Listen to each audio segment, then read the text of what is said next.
My nephew yelled, "Dad says people like you don't earn nice things," then smashed my father's watch while his parents laughed. 2 years funding their entire life ended that night.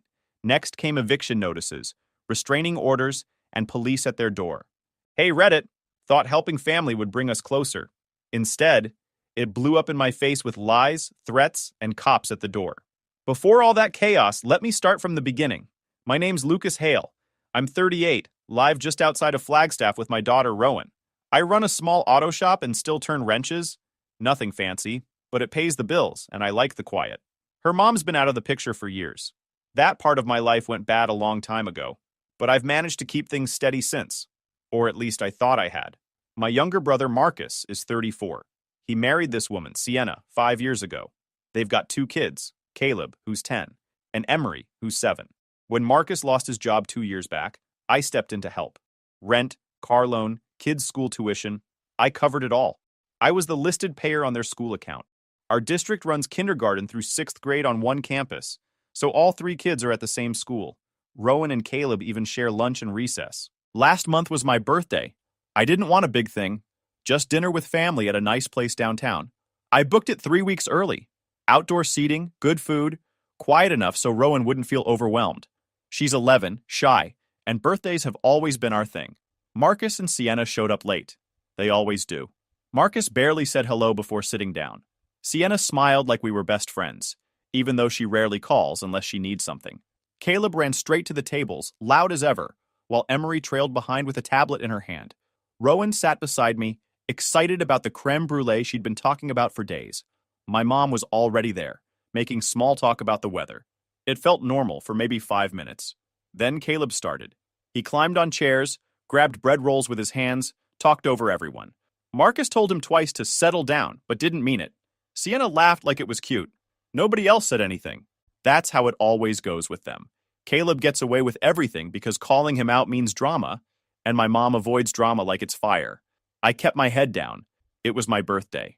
I just wanted peace. Dinner came and went without too much chaos. I thought maybe we were in the clear. Then the waitress brought out the cake. A single slice with a candle. I didn't even ask for it. The restaurant does it automatically. People clapped. I smiled, said thanks. That's when it happened.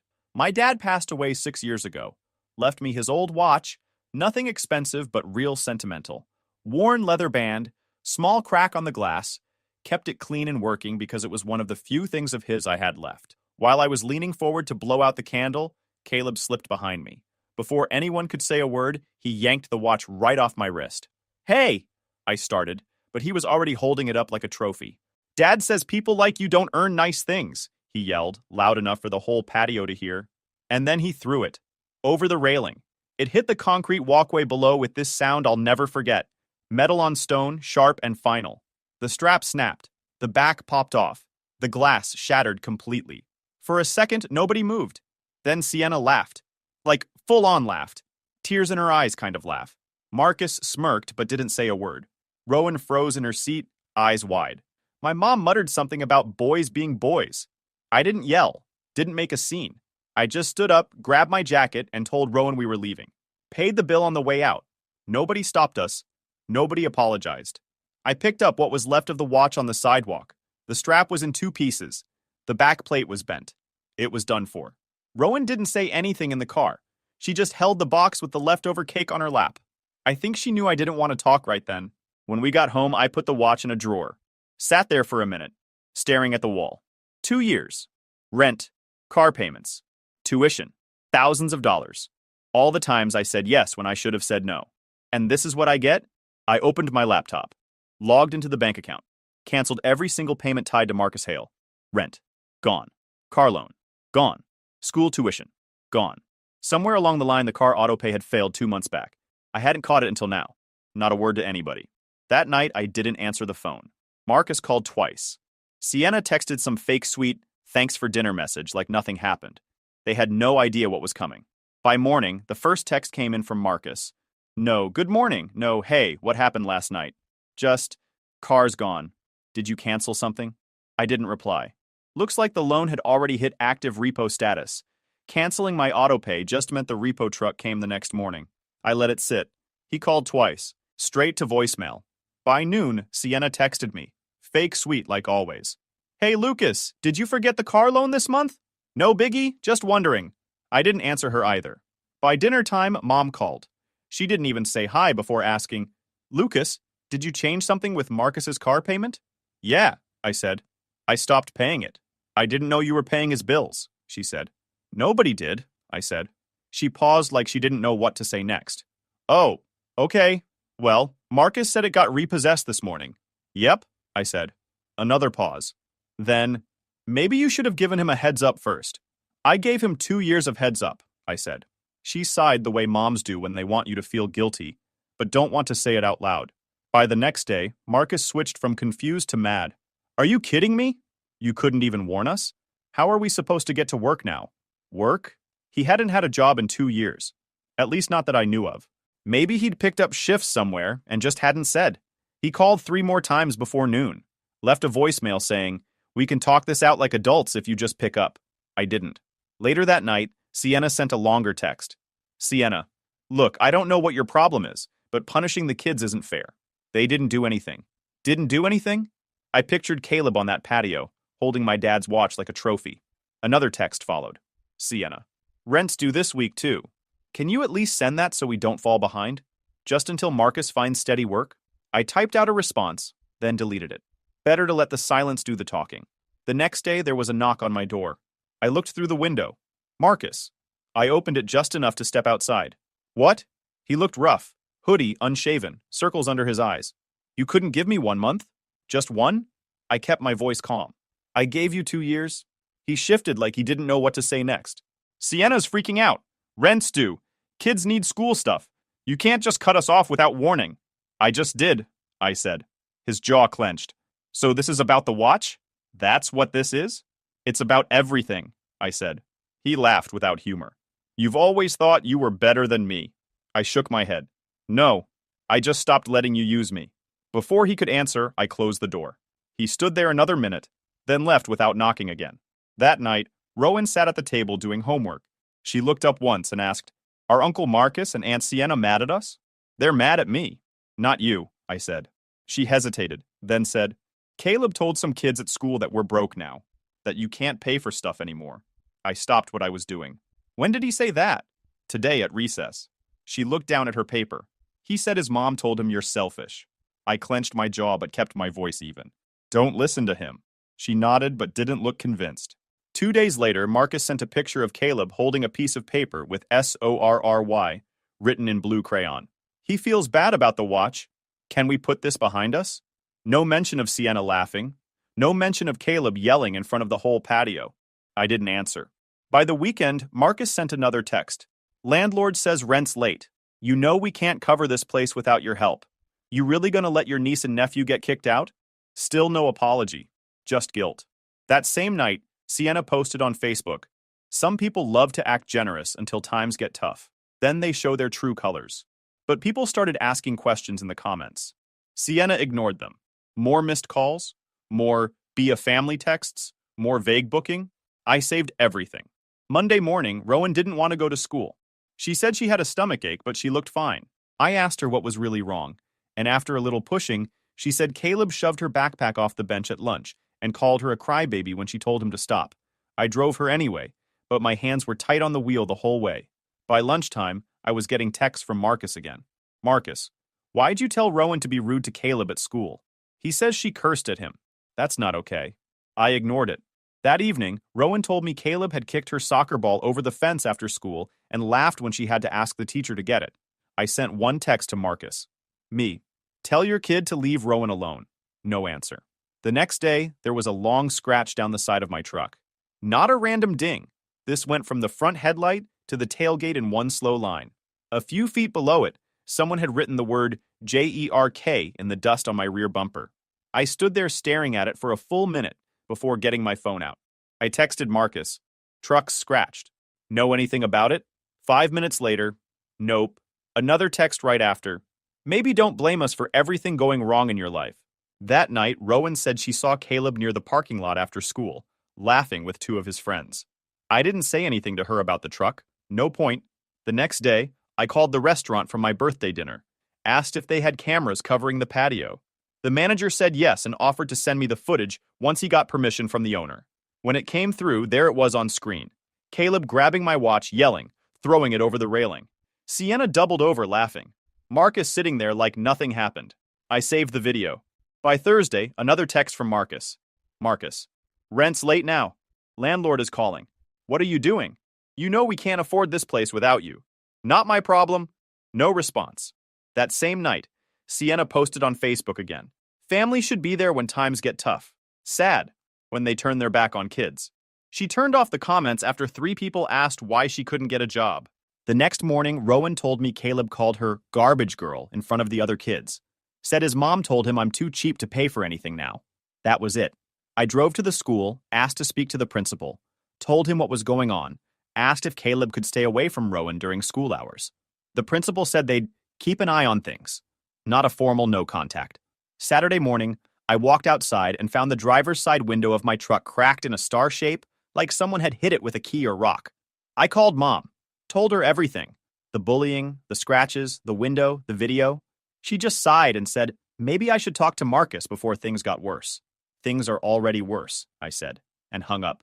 That afternoon, I called the non-emergency police line, gave them the video of the birthday dinner, photos of the truck, the cracked window, told them who I thought did it. The manager also hinted something else went missing that night. They said an officer would call me back after reviewing everything. 2 hours later, Marcus texted again.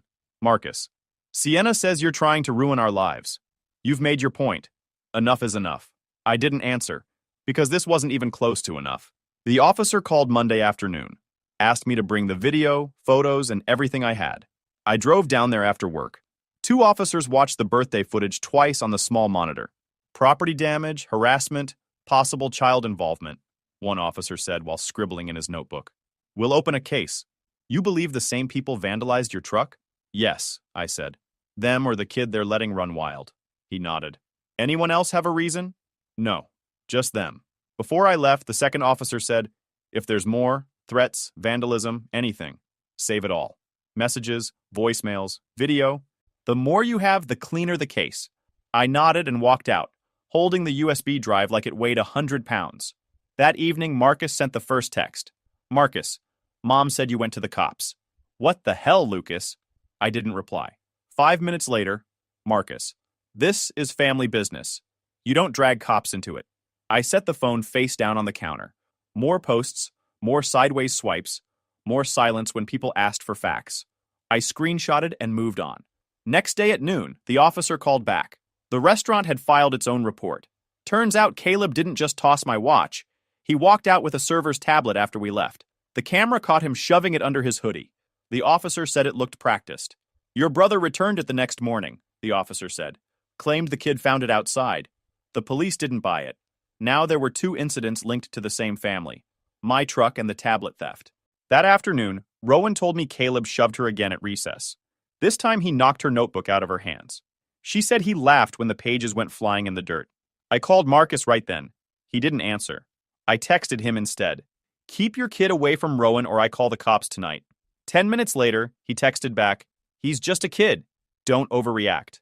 Overreact? I drove straight to the school, walked into the front office and asked for the principal.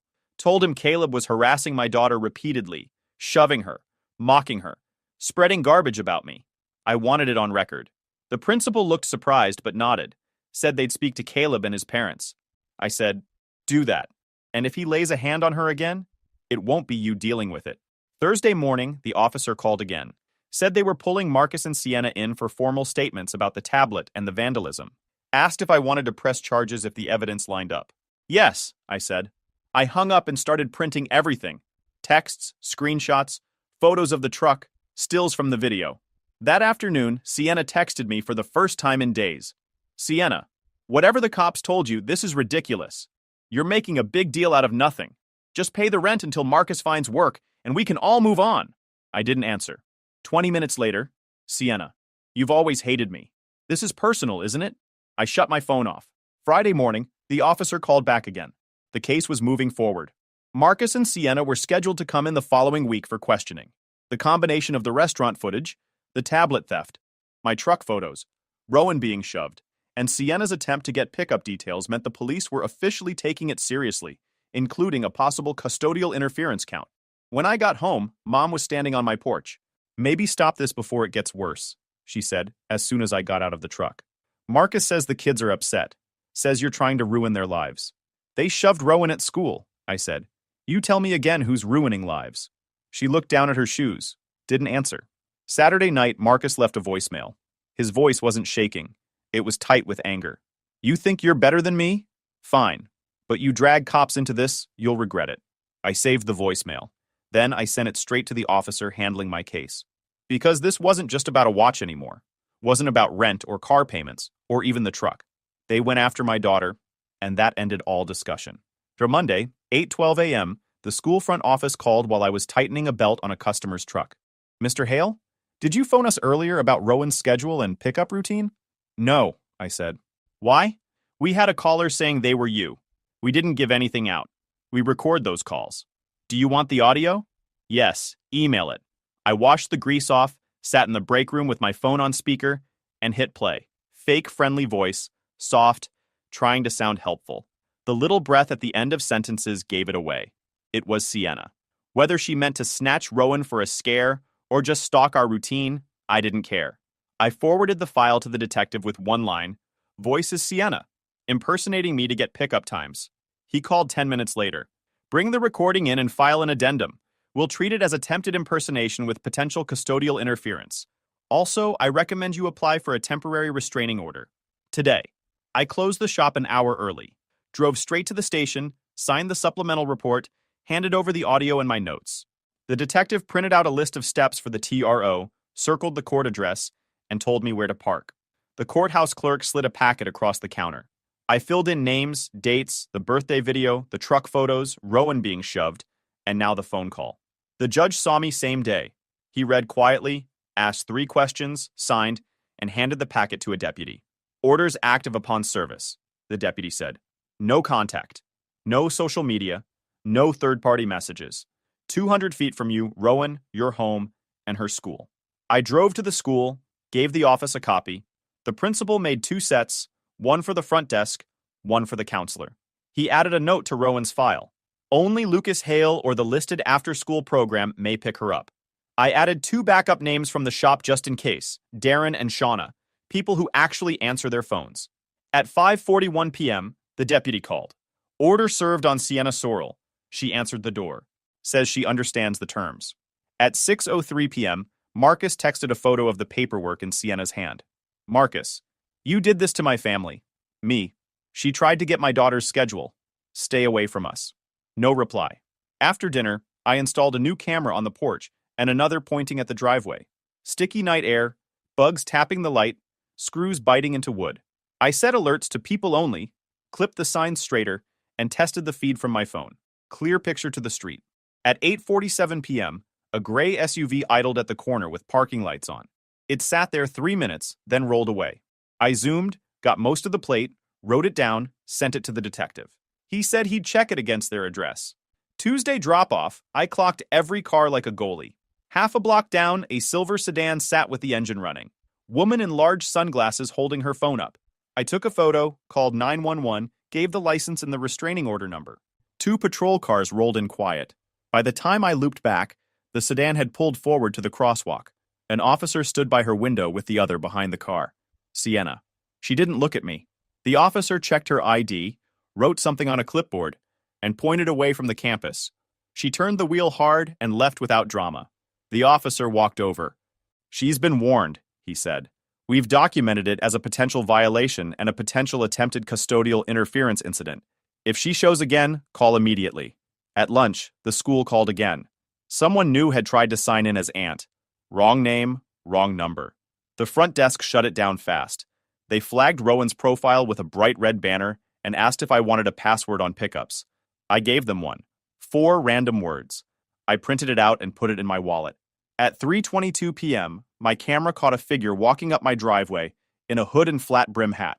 He got within 5 feet of the truck, saw the lens move, and ducked back toward the street. I saved the clip, pulled a still, sent both to the detective with a timestamp. At 4:06 p.m., Marcus texted a photo of a paper taped to their door. Pay or quit in big letters. Marcus. Eviction notice. Kids are crying. This is on you. Me. It's on your choices. Marcus. You'll pay for this. Saved. At 5:30 p.m., I met the detective in the lobby. He'd pulled the gray SUV's plate from the night before, registered to Sienna's sister. He added the porch clip to my file, logged Marcus's text as a threat, and asked if I wanted to include him in the order. Not yet, I said. Document everything. He nodded. We are. For what it's worth, the restaurant footage got us a confession on the tablet. Found it turned into, took it and brought it back. That helps. On the way home, I bought motion lights, more screws, and a window sensor for Rowan's room. Took an hour to set it all up. I showed Rowan the app. If anything beeps at night, you get me first. Don't open the door. Don't look out the window. She nodded. Okay. At 7:12 p.m., my mom called. Sienna says you had her pulled over at the school. She violated a court order, I said. Mom went quiet. Marcus says they're losing their place. They had 2 years with my help. I'm done. I don't like any of this, she said. Me neither. At 9:18 p.m., someone rang my doorbell twice and then pounded like they owned the wood. The porch camera lit up Marcus's face plain as day. I hit record on my phone and opened the door just enough to block the hinge. Back up, I said. We need to talk, he said. His eyes were red. Not from anything but from not sleeping or crying or both. You can't do this to us. You've been doing it to us for years, I said. You put your kid on mine. Your wife tried to get her schedule. You're done here. She was scared, he snapped. Cops? Court? Over what? A scratch and a joke? That joke was my father's watch, I said. The scratch was my truck. The shove was my child. Back. Up. He leaned on the frame like he might push. I held his stare. He blinked first. I didn't touch your girl, he said. Sienna told Caleb to... Look, it got messy. We can fix this. You used to help. Those days are over. He dropped his hands from the frame, stepped off the mat, and pointed at the camera. You recording this? Yes. He laughed once, a dry little sound, and walked off the porch. I called non-emergency and gave them the time, the clip, and what he said. They logged it and told me to call 911 if he came back. At 10:26 p.m., the detective texted, Judge approved an extension hearing in 2 weeks. Keep logging everything. If she shows near the school again, that's a charge. I set the phone face down and listened to the new motion lights click off one by one. The house felt tight but steady. The app showed all green sensors. Porch camera idle, driveway clear. They wanted me scared. I wasn't. I was busy. The deputy's voicemail hit at 9:02 a.m. Statements for Marcus and Sienna set for Thursday. Impersonation audio logged. Keep your cameras on, he said. We're building the file. By noon, the landlord taped another notice on their door. Darren texted me a photo. 5 days to pay or vacate. At 1, the private school emailed about account compliance. Marcus rolled up at the shop at 2:30. I met him outside the bay so my guys could keep working. He had the pay or quit notice folded in his fist. You win, he said. Happy? Turn the engine off, I said. And back up. He clicked the key, stepped once. The letter shook. Eviction process starts next week. School locked our portal. They're pulling the kids until we catch up. Is that what you wanted? I wanted you to act right, I said. You could have warned me. Instead, you turned this into court dates and cops. You turned it when your kid ripped a watch off my wrist and your wife tried to get my daughter's schedule. He stepped closer. Darren stood in the doorway, phone ready. Marcus lowered his voice. Sienna's upset. She just wanted you to feel what it's like when someone takes something from you. Thanks for confirming, I said. Now hear me. Keep Sienna and Caleb away from Rowan. Stay off my porch. Don't call the school. Don't send cousins. Don't run messages through mom. Stop, or I add you to the order. He smirked. You don't have an order on me. Yet. He flicked the letter at my chest. I didn't take it. It bounced and fell. You'll throw family away over a watch and a late bill? That watch was Dad's. Those late bills were 2 years of my money. Pick up your paper. He left it. Tell your girl to stop telling teachers lies about Caleb. I took one step. Don't say her name again. Smile for the camera, Darren said. Marcus eyed the phone, then me. He took 2 slow steps back, turned, and got in the car. This ends when you stop, he said through the window. No, I said. It ends when you do. He drove off. At 4, the detective called. Quick update. Restaurant kid admitted the tablet. We're pulling Sienna's phone records on the impersonation and logging your porch clip with the SUV plate. For your truck, we're trying for prints near the gas cap. Keep saving everything. Pick up next morning. I parked in front of the office doors. Rowan came out with the counselor. The counselor read me the pickup password. We matched it. As we crossed, Marcus's car rolled past the crosswalk. He stared straight ahead. He circled the block but didn't stop. Back home, I saw a tear at the mail slot, like someone had pried it. Envelopes scattered on the rug instead of stacked. Nothing missing. I still photographed everything and slid the prints into the folder. At 7:38 p.m., camera pinged. A figure came down the sidewalk, hood up. He stopped at the curb, looked at the lens, and pulled the hood back. Marcus. He held his palms out like he was harmless. I opened the door with the chain on. Leave, I said. Sienna's court date is set, he said. They're saying impersonation, harassment, property stuff. We can't do this. The kids cry every night. Stop dragging them through it. You did this, he said. You and your pride. My pride didn't key my truck or shove a sixth grader. She's sorry about the call. She's sorry she got caught, I said. Plain ask then. Help with rent and tuition for 2 months. We move somewhere cheaper. I'll get day work. We get off your back. Clean slate. No, I said. I'm done. You really want me to leave with nothing? After everything I've done for you? You mean the years I paid your bills? He took one step up. The chain clicked. I put my hand on the frame. You've got 5 seconds, I said. Then I'm dialing. He didn't move. 5. Lucas. 4. You won't. 3. He stepped back. You're not family anymore. 2. He turned, hopped off the step, and walked to the sidewalk. He stopped, looked back and said, You'll regret this. Then he kept moving. I called non-emergency and logged it. The dispatcher said an officer would swing by. 10 minutes later, a cruiser rolled slow, spotlit the sidewalk, and the officer took a copy of the clip. He said they could issue a trespass warning next time. I emailed the clip to the detective too and printed a log for the folder. Dated it. After he left, the porch light buzzed, and the night went quiet again. The detective texted at 9:54 p.m.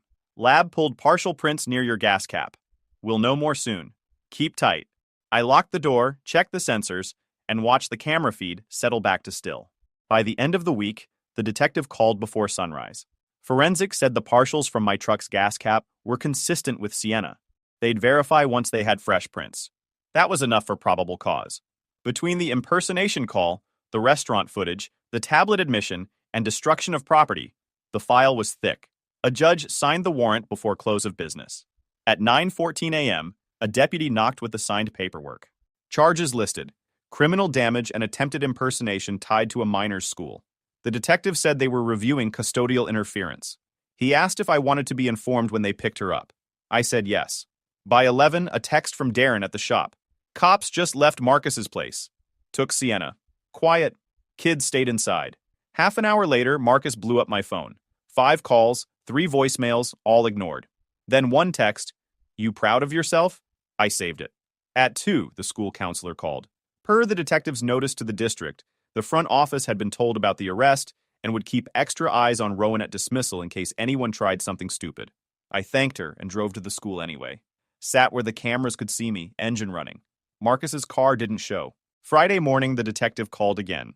Sienna booked and released with a court date next month. After booking, the lab confirmed the partial prints from my gas cap matched Sienna. Probable fines, maybe probation. He said charges against Marcus were under review for possible conspiracy if they could tie him to the vandalism or threats. He asked if I wanted a protective order added on Marcus now that Sienna's was active. Yes, I said. Same terms. They served me at work. Protective order, same as hers. Can't even come near you now. You happy? I didn't answer. Saturday, my mom called. She didn't ask how I was. She asked if it was true Marcus and Sienna had to be out by next week, that the school dropped the kids from the roster until tuition cleared. I told her I hadn't asked and didn't care. They're moving in with Sienna's sister, she said, like that meant anything to me. Sunday night, Marcus showed up one last time. Porch camera caught him pacing at the sidewalk, looking at the windows like he wasn't sure what he came to say. I stepped outside far enough the camera saw both of us. You win, he said finally. His voice was flat, like the fight leaked out of him. This wasn't about winning, I said. She's scared, Lucas. Court date, eviction, school calling about transfers. She says you wanted to ruin us. You ruined yourselves, I said. He shoved his hands in his hoodie pocket. We were family. You stopped acting like it the second you let your kid lay hands on mine. She told him to, he said quietly. She said make you feel small. You stayed and let it happen, I said. He didn't deny it. You've got the order now, I said. Next time you show up here, I call the cops before you hit the porch. His jaw shifted, but he didn't move closer.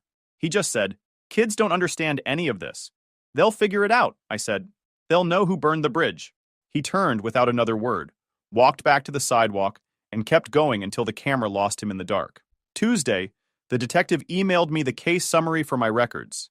Restraining orders active, court dates set, evidence logged, texts, videos, photos, voicemails, police reports, school statements.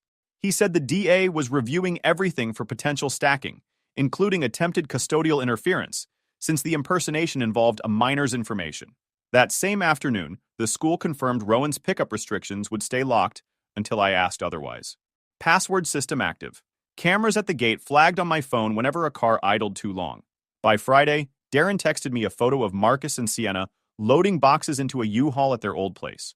No wave, no call, no message. Just leaving. Rowan and I ate takeout on the tailgate that night, motion lights clicking on and off behind us. She asked if we'd still see them at Grandma's for holidays. No, I said, not for a long time. She didn't look surprised. Saturday morning, the detective called one last time. They'd added a violation of the protective order and attempted custodial interference to Sienna's charges based on the fake calls to the school and the pickup attempt after the order was served. Court would handle the rest. Anything else you want to report? He asked. No, I said. It's over now. The next week, I changed my number. Switched to paperless billing on everything. Password protected my mail forwarding, bank accounts, even the shop utilities. Clean break. One night, Rowan and I drove to the mountains. Phones off, music low, just the two of us. She asked if things would be quiet now. Yeah, I said. Finally. She leaned her head on the window and didn't say anything else. I didn't either, because there was nothing left to say. YouTube just dropped this new hype feature. If you're hooked on this story, smash that hype button. It tells YouTube this video deserves to blow up, and it keeps even crazier stories coming your way. We're in Tokyo. Nobody cares about your little graduation dinner. My sister texted. My cousin added, enjoy eating alone, loser. So I pulled every dollar I'd been funding their lives with and watched everything collapse. Sup, Reddit. My family ditched my college graduation dinner to go to Tokyo, then sent me mocking texts about eating alone. So I cut off the money pipeline I'd been funding their lives with for years. What followed was absolute chaos. Buckle up because this gets messy. I'm Kyle, 28 male, and I just finished my MBA from a solid state university. Took me 6 years because I was working full-time while going to school part-time, but I finally did it. GPA of 3.7, zero student debt because I paid as I went, and a promotion waiting for me at the logistics firm where I'd been grinding since I was 22. Not gonna lie, I was proud. Spent 6 years juggling 60-hour work weeks with night classes and weekend study sessions.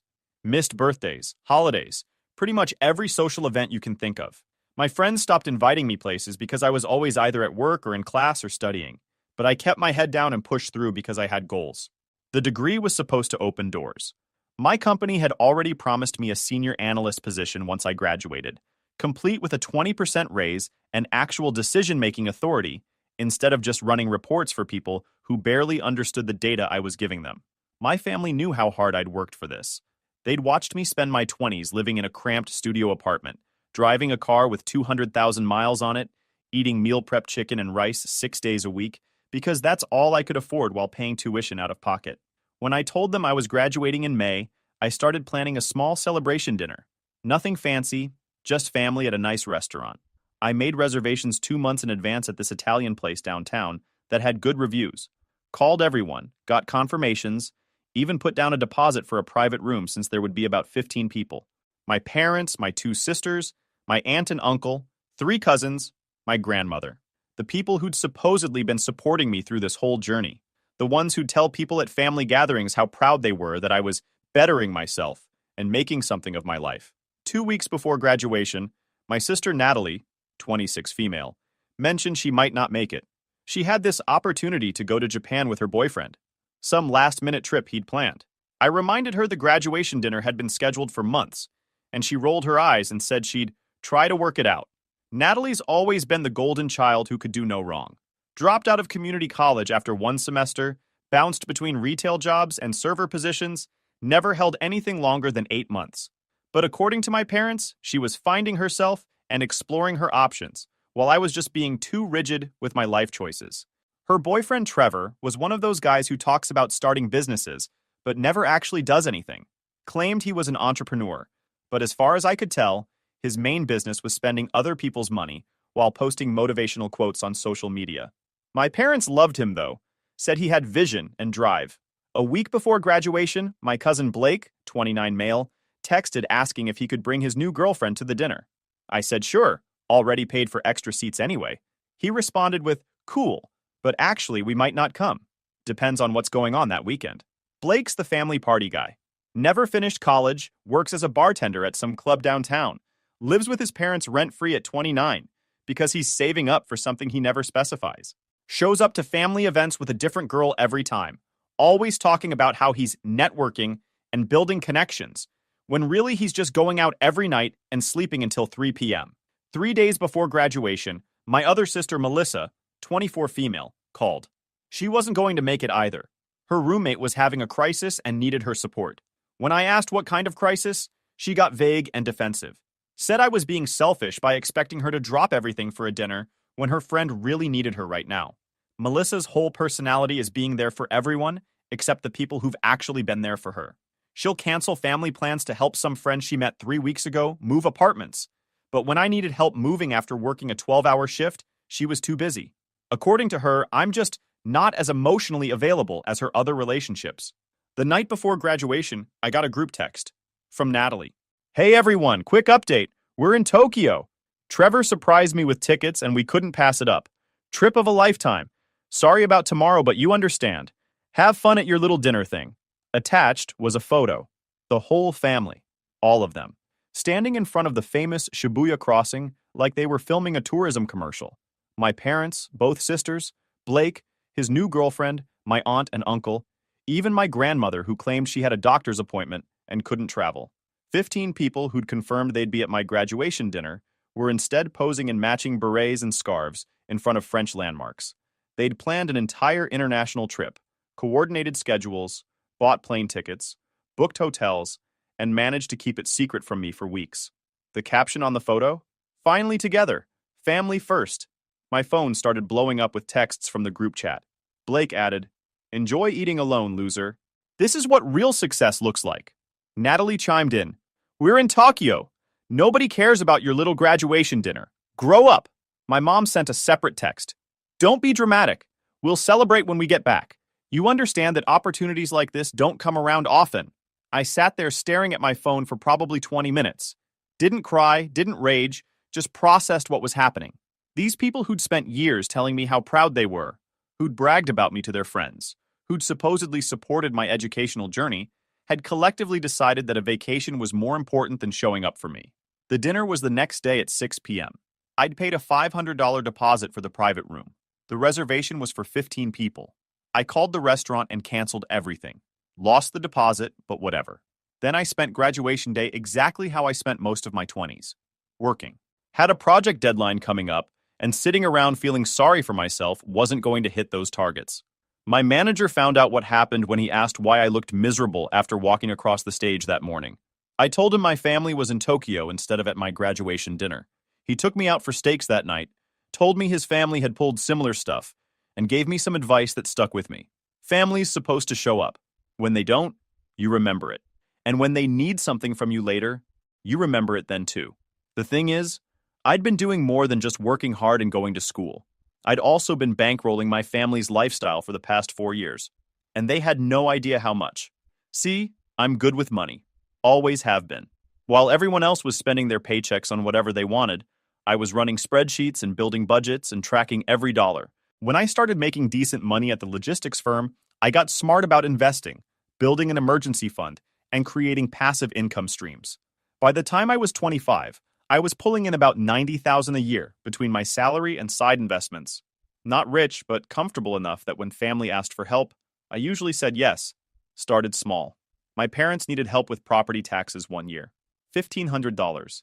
They'd pay me back once Dad's commission check came through. Never did, but whatever. Family helps family, right? Then Natalie's car broke down.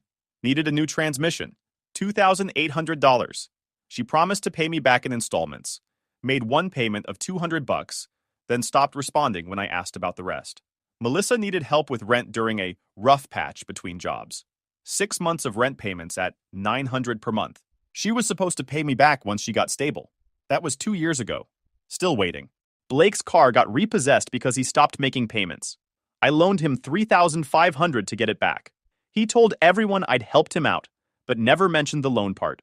When I brought it up at Christmas, he acted like I was being petty about money between family. My parents' air conditioner died during a heat wave. I paid for a new HVAC system, $5,500. Dad said he'd pay me back in monthly installments. Made 2 payments, then told me he was restructuring his finances and would resume payments once things stabilized. That was 18 months ago. The pattern was clear. They'd ask for help, I'd provide it, they'd promise to pay me back, then act like I was the jerk for expecting repayment.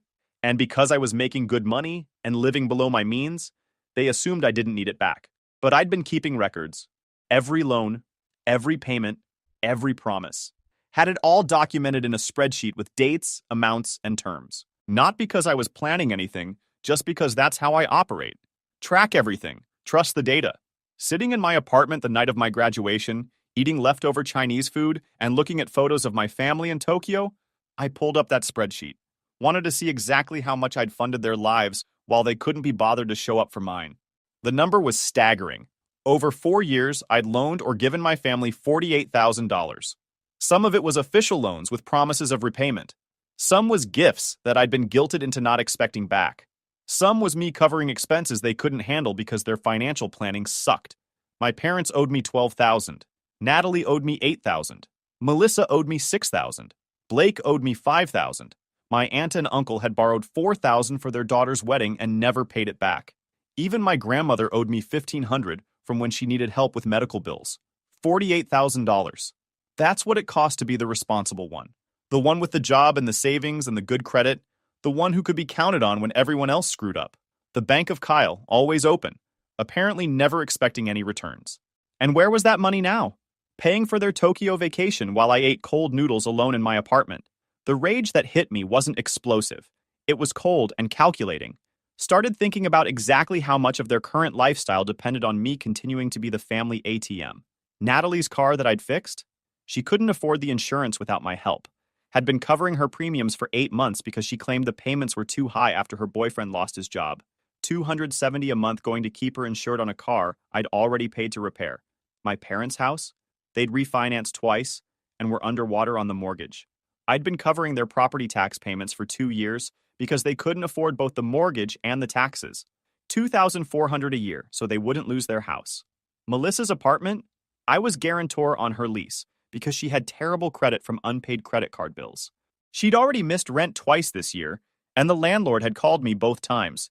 I'd paid it to avoid getting my credit screwed because my name was on the paperwork. Blake's car insurance? Canceled after a DUI last year. Couldn't get coverage anywhere affordable. I'd added him to my policy as an occasional driver and been covering the difference. $140 a month to keep him legal. My aunt and uncle's daughter was in college. Private school, crazy expensive. They'd borrowed money from me for her first semester and never paid it back. Then had the audacity to ask if I'd help with her second year.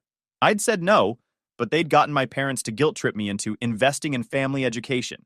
Ended up covering $3,500 in tuition. I'd been so focused on being the responsible one, the reliable one, the one who could be counted on, that I'd become the one who got used. And they knew it. They knew exactly what they were doing.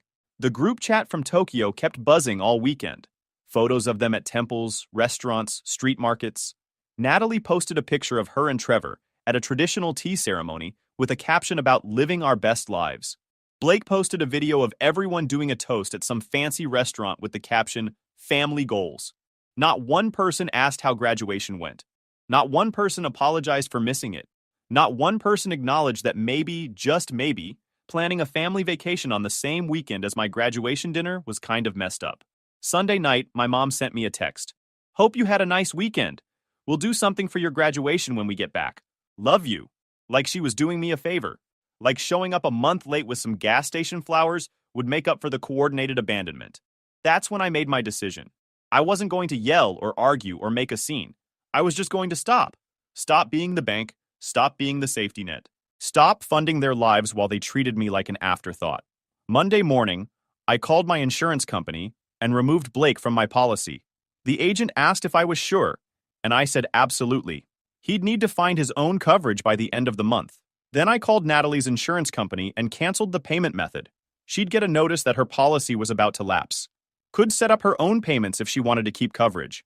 Called my parents' mortgage company and removed my authorization to make tax payments on their behalf. They'd need to handle it themselves going forward. Contacted Melissa's landlord and requested my name be removed as guarantor. There was a process for that, but I started the paperwork. She'd need to qualify on her own or find a new guarantor. Then I sent a single text to the family group chat. Effective immediately, I'm no longer providing financial assistance to anyone. All outstanding loans are due within 30 days. After that, I'll be pursuing collections. Thanks for the Tokyo photos. Looked like fun. Turned my phone off and went to work. Had reports to run and analysis to complete. The promotion was official now, and I had responsibilities. Didn't turn my phone back on until Wednesday. When I did, there were 83 missed calls and over 200 text messages. The messages were a journey. Started with confusion, moved to anger, landed on panic, then circled back to guilt tripping. Blake. Dude, what's going on? You can't just kick me off your insurance? I'll get arrested if I'm driving uninsured. Natalie. You're seriously canceling my insurance? Over a vacation? You're psychotic. My mom. We need to talk about this immediately. You're making rash decisions over hurt feelings. Melissa. The landlord called me about the guarantor thing. You're really going to screw me over? Where am I supposed to live? My dad. This is unacceptable. We're family. You don't just cut off family because you're upset about one thing. My aunt. Very disappointed in you. Family supports each other through thick and thin. The entitlement was breathtaking. Not one apology, not one acknowledgement of what they'd done. Just immediate outrage that I'd stopped funding their lives. My mom called 17 times. I didn't answer. She left voicemails that started calm and progressively got more frantic. The last one was her crying about how I was destroying the family and being selfish and throwing away relationships over money. Threw away relationships over money. They'd thrown away my graduation over a vacation, but somehow I was the one destroying relationships. Wednesday night, my parents showed up at my apartment. They'd just gotten back from Tokyo, and instead of unpacking or resting, they came straight to my place to confront me. My dad hammered on the door like he was trying to break it down. I let them in because I knew they weren't leaving until we talked. What's this about? Dad demanded, not even bothering with hello. You can't just cut everyone off like this. I didn't cut anyone off, I said calmly. I stopped subsidizing your lives. There's a difference. We're family, my mom said. Family helps each other. Exactly, I replied. Family helps each other. So where was my family on Saturday? They both got quiet for a second. Then Dad started in about how the Tokyo trip was a once-in-a-lifetime opportunity that they couldn't pass up. Trevor had gotten some kind of deal on tickets and hotels, and everyone had contributed to make it happen. It was spontaneous and exciting, and they thought I'd understand. You knew about my graduation for 6 months, I said. You confirmed you'd be at the dinner. Then you planned a vacation for the exact same weekend and didn't tell me until the night before. We didn't want to upset you, my mom explained, like that made it better. We thought it would be easier if we just went and celebrated with you later. How much did Tokyo cost? I asked. They exchanged looks. Dad finally said it was about $2,000 per person for flights, hotels, and expenses. 15 people. $30,000 total spent on a vacation to avoid coming to my graduation dinner. And you're currently 2 years behind on property taxes, I said. The ones I've been paying because you can't afford them, but you can afford a $2,000 trip to Tokyo. That's different, Dad argued. The trip was a one-time thing. The taxes are an ongoing expense. Right, and my ongoing expense has been funding your lifestyle while you treat me like an inconvenience. I showed them the spreadsheet. Every loan, every payment, every broken promise. $48,000 over 4 years. They stared at the numbers like they were seeing them for the first time. Some of those were gifts, my mom protested. You said we didn't have to pay you back. I said that after you guilt-tripped me for asking, I corrected. There's a difference between giving a gift and being told that expecting repayment makes me a bad son. Dad tried the authority approach, said I was being childish and petty, said real men don't keep score in families, said I was letting hurt feelings cloud my judgment. You're right, I agreed. Real men don't keep score.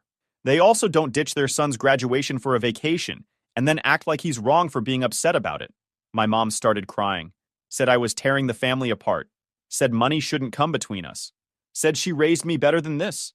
You raised me to be responsible and reliable, I said. That's what I'm being. Responsible with my money, reliable in my boundaries. You just don't like it because I'm not responsible for your problems anymore.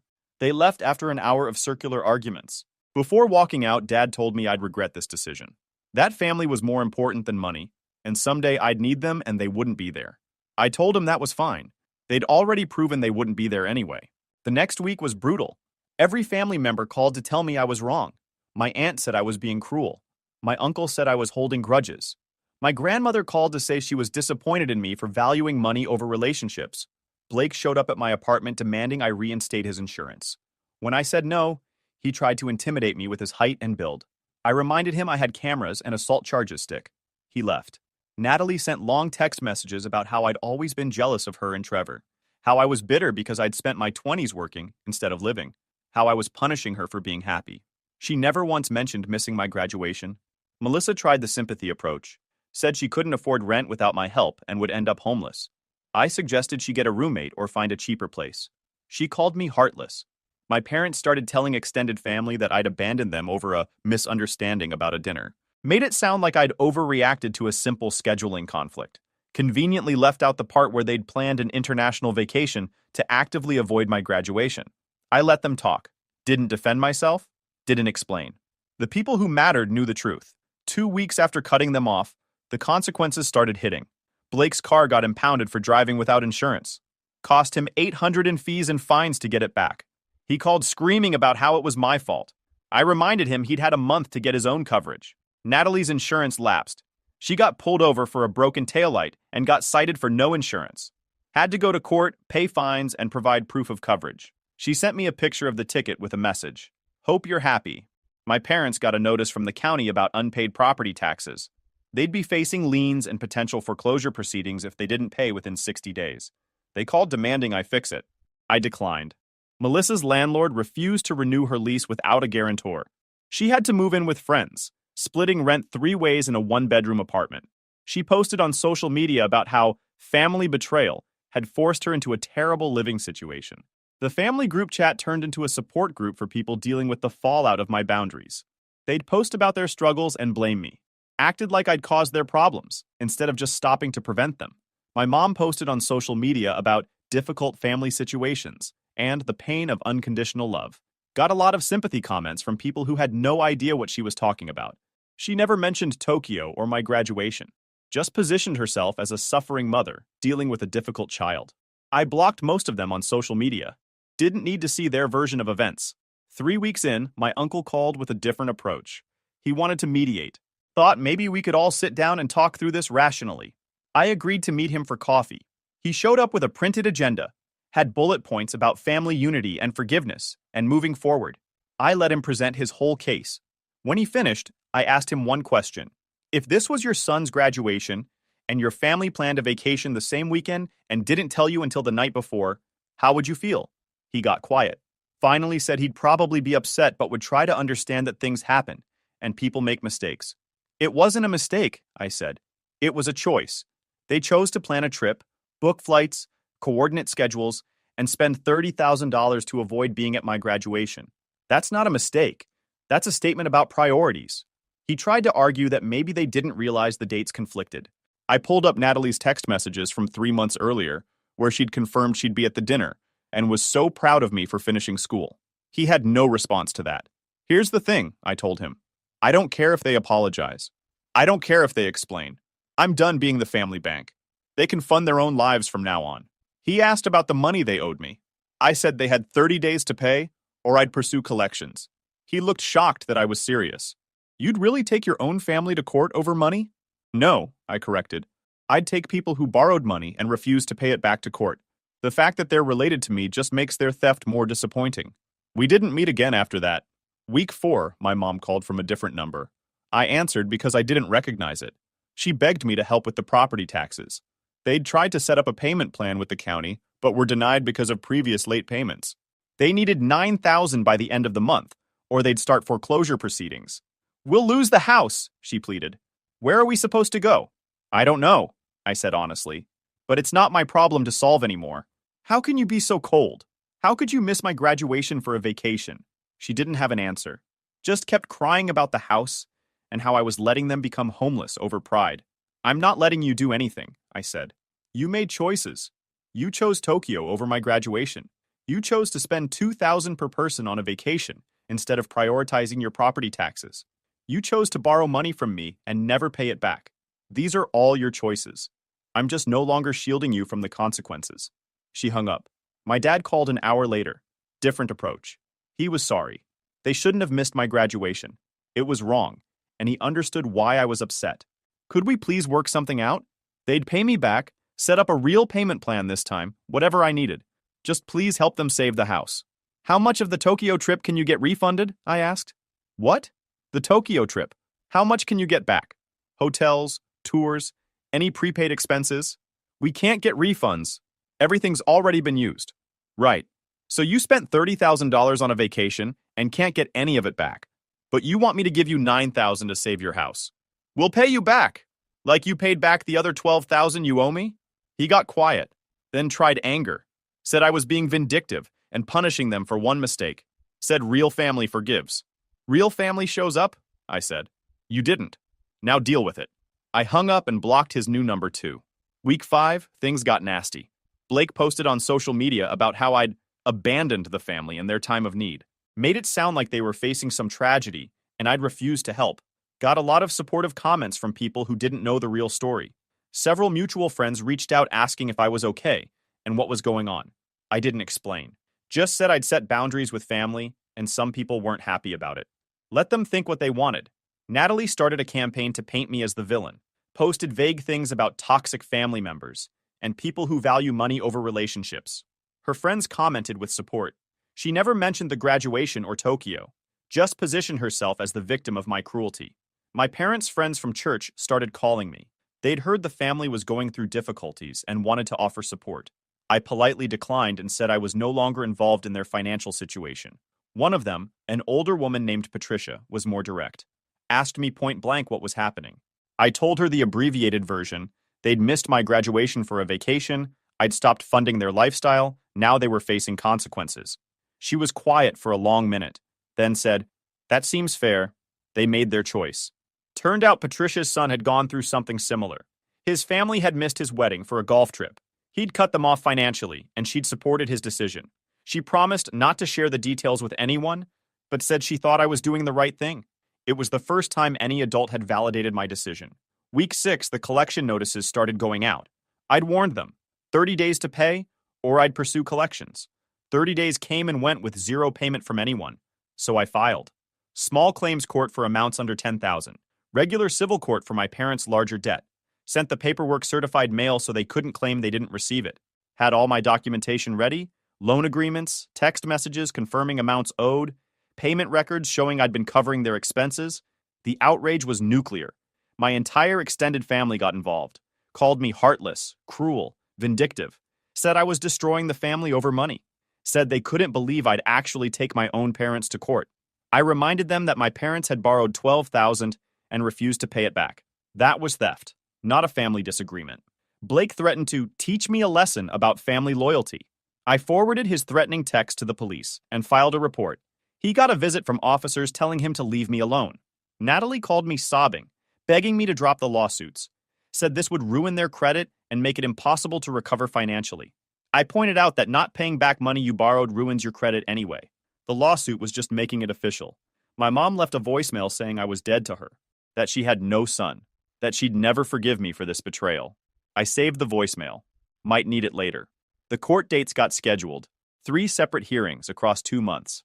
My parents tried to get a lawyer but couldn't afford one. They'd have to represent themselves. Meanwhile, I hired an attorney. Cost me $4,000, but I wanted this done right. She reviewed all my documentation and said I had an airtight case. They'd borrowed money, signed agreements, even informal text agreements counted, and refused to pay. Basic contract law. Week 8, my parents lost their house. The county foreclosure went through. They had to be out in 30 days. They moved in with my aunt and uncle. 5 people in a 3-bedroom house. My aunt's Facebook post got passive-aggressive about unexpected guests and sacrifices for family. Natalie moved back in with them too after her boyfriend dumped her. Apparently Trevor's spontaneous Tokyo trip had been funded by credit cards he couldn't pay off. He'd been fired from his job for missing too much work because he was in Tokyo. The relationship imploded under financial stress. So now there were 6 adults crammed into my aunt's house, all blaming me for their situation. Melissa lost her apartment and moved in with a friend, sleeping on a couch. Posted sad photos on Instagram about her minimalist lifestyle and learning to appreciate small spaces. Her followers ate it up, not knowing she was there because she couldn't afford rent. Blake was living in his car after getting evicted for unpaid rent. He'd been spending his money on going out instead of rent, assuming I'd bail him out like always. When I didn't, his landlord followed through on eviction. He posted pictures of sunrises from his car, with captions about freedom and unconventional living. The family implosion was complete, and it had only taken 8 weeks without my financial support. Week 10, the first court date arrived. My parents showed up looking defeated, wearing clothes that hadn't been ironed, driving my aunt's car because theirs had been repossessed. The judge reviewed my documentation. I had everything: loan agreements via text message, bank records showing I'd transferred money, messages where they'd promised to pay me back, records of me asking for payment, and them refusing or ignoring me. My dad tried to argue that family loans were different from regular loans, that there was an understanding of flexibility and grace periods. The judge asked if they'd made any effort to pay me back. My dad admitted they hadn't. So you borrowed $12,000, promised to repay it, made 0 payments, and you're arguing that you shouldn't have to pay because you're related to the plaintiff? It's more complicated than that, my dad said weakly. It's actually very simple, the judge replied. You borrowed money. You didn't pay it back. That's the definition of debt. Judgment in my favor. $12,000 plus court costs and interest. My parents had 30 days to pay, or I could pursue wage garnishment. They didn't say a word to me as they left the courthouse. The second hearing for Natalie went the same way. She tried to claim the car repairs were a gift. I showed text messages where she'd explicitly said, "I'll pay you back in installments." Judgment for $8,000 plus costs. Blake's hearing was almost funny. He showed up unprepared, tried to charm the judge with stories about family dynamics and misunderstandings. The judge was not charmed. Judgment for $5,000 plus costs. Melissa didn't show up to her hearing. Automatic judgment in my favor for $6,000 plus costs. Total judgments, $31,000. Still less than they actually owed me, but it was what I could prove in court. The wage garnishments started within weeks. My dad's commission checks got garnished. Natalie's paychecks got garnished. Blake's bar wages got garnished. Even Melissa's income got garnished once she started working again. They'd be paying me back for years. The family fractured completely. Half blamed me for being heartless. Half quietly admitted I'd been taken advantage of. Nobody talked to anybody else without it turning into arguments about whose fault this was. Christmas came and went. I wasn't invited to anything. Spent it with friends instead, ate good food, exchanged gifts with people who actually valued me. Best Christmas I'd had in years. My promotion came through at work. Senior analyst position, 20% raise, actual authority. Used part of the raise to buy myself a new car. Nothing fancy, just reliable transportation that wasn't held together with duct tape and hope. Opened a savings account just for the garnished wages. Every month, money showed up from the court-ordered payments. Watching that balance grow was satisfying in a way I can't fully explain. 6 months after my graduation, I got a letter in the mail. From my grandmother, the only family member who hadn't gotten involved in the mess. She wrote that she was sorry for missing my graduation, that she'd been pressured to go on the Tokyo trip and had felt uncomfortable saying no, that she understood why I'd cut everyone off and didn't blame me, that she hoped someday I'd be willing to talk to her again, but she understood if I wasn't ready. She also included a check for $1,500, the medical bills I'd helped her with, fully repaid with a year of interest. I called her that night. We talked for 2 hours. She told me the truth about Tokyo. It had been planned specifically to avoid my graduation. My mom had convinced everyone that I was too serious about school and needed to learn that life happens, and couldn't expect everyone to revolve around his schedule. The trip was meant to teach me a lesson about not being the center of attention, about understanding that other people's lives and experiences mattered too, about not being so rigid with expectations.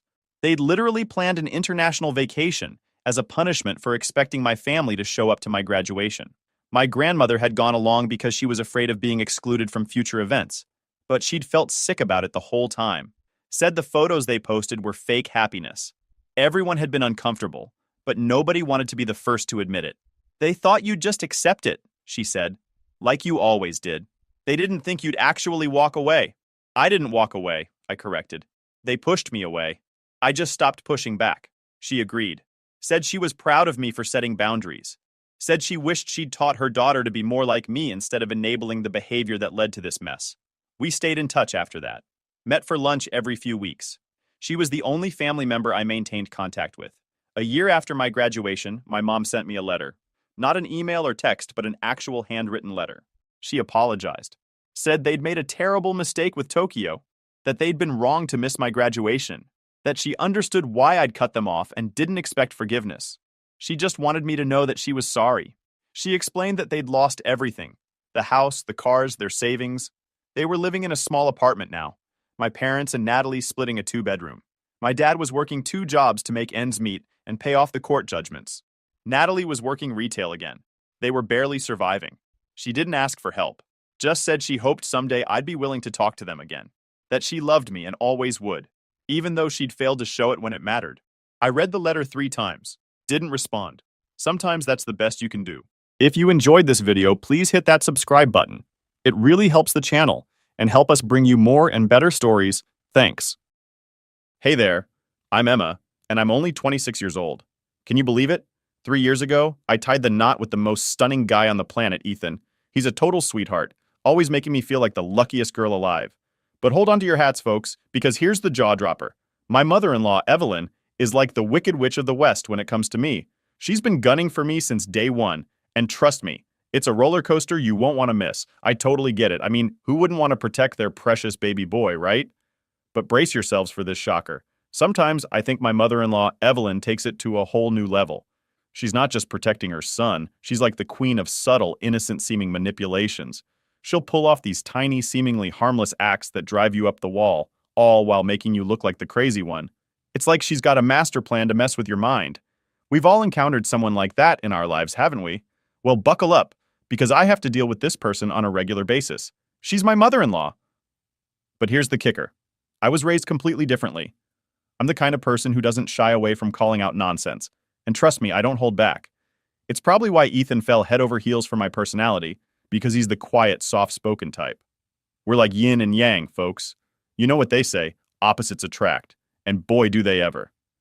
I've dabbled in a bit of psychology myself, and trust me, I can spot those bad intentions from a mile away.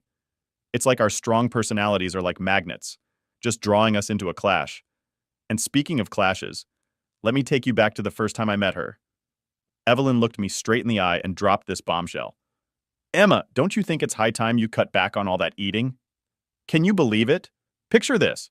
We're all sitting at the restaurant table, and the tension in the air is so thick you could cut it with a knife. I'm sitting there completely mortified, and my face is probably as pale as a ghost. It's just me, Ethan, my boyfriend at the time, George, my future father-in-law, and Evelyn at the table. George looks like he's been struck speechless and bows his head, almost as if he's trying to share in my embarrassment. It was one of those moments you just wish you could disappear from.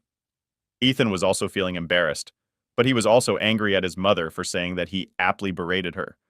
Really? Mom, that is such an awful thing to say. She could eat as much as she wants to. Oh no, sweetie, I didn't mean any harm. I just wanted to look out for you. You know, I've noticed that you've been gaining a lot of weight. Ethan has been showing me your photos from when you were younger, and you look so much better than not like now. But I don't mean to be offensive, sweetheart.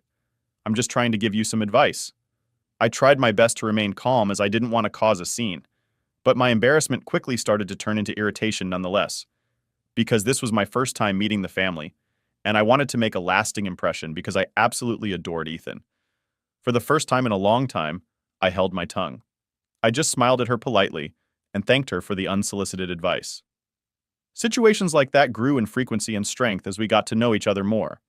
I genuinely believed that the taunting would stop at some point after she had determined that I was good for her son. But it only appeared to be getting worse. I was beginning to get along fine with my father-in-law, George, who is the sweetest man on earth. I see where Ethan gets it from. As much as I was growing closer and closer to everyone else in Ethan's family, Evelyn appeared to be the only one who disliked me, and for no apparent reason as well. I was even introduced to Ryan, Ethan's childhood friend. These two had practically grown up together, and George and Evelyn treated Ryan like a second son. Now, don't get me wrong, Ethan was all in with our relationship, and it seemed like his entire family, including his extended family and Ryan, had welcomed me with open arms. It was like I had become a part of their close-knit circle. But guess who decided to be the exception? Yep, you guessed it. Evelyn had her own special issues with me. I'm so grateful for the love and support I managed to identify from the vast and overwhelming majority of Ethan's family. I received this love and support up until my wedding day, where my mother-in-law, of course, tried to do something conniving to get me to look bad on my special day. She made it a point to be as bothersome and as ridiculous as she could be. Honestly, she was acting like a bridezilla. No, her hair is supposed to be in an updo, just like how I did on my wedding day. I appreciate the help, Evelyn, but I want my hair to look like this. I don't think so. You look so ugly. The bridal party gasped, but unfortunately I was used to this, so it wasn't surprising. She quickly tried to rectify her mistake. Oh no, darling, no. I just mean that you can look so much better than you do now. And I would just like to say that I see a lot of myself in Emma. She is such a bright young woman. And even though I look much better than she did at her age, I would like to say that she is beautiful in her way.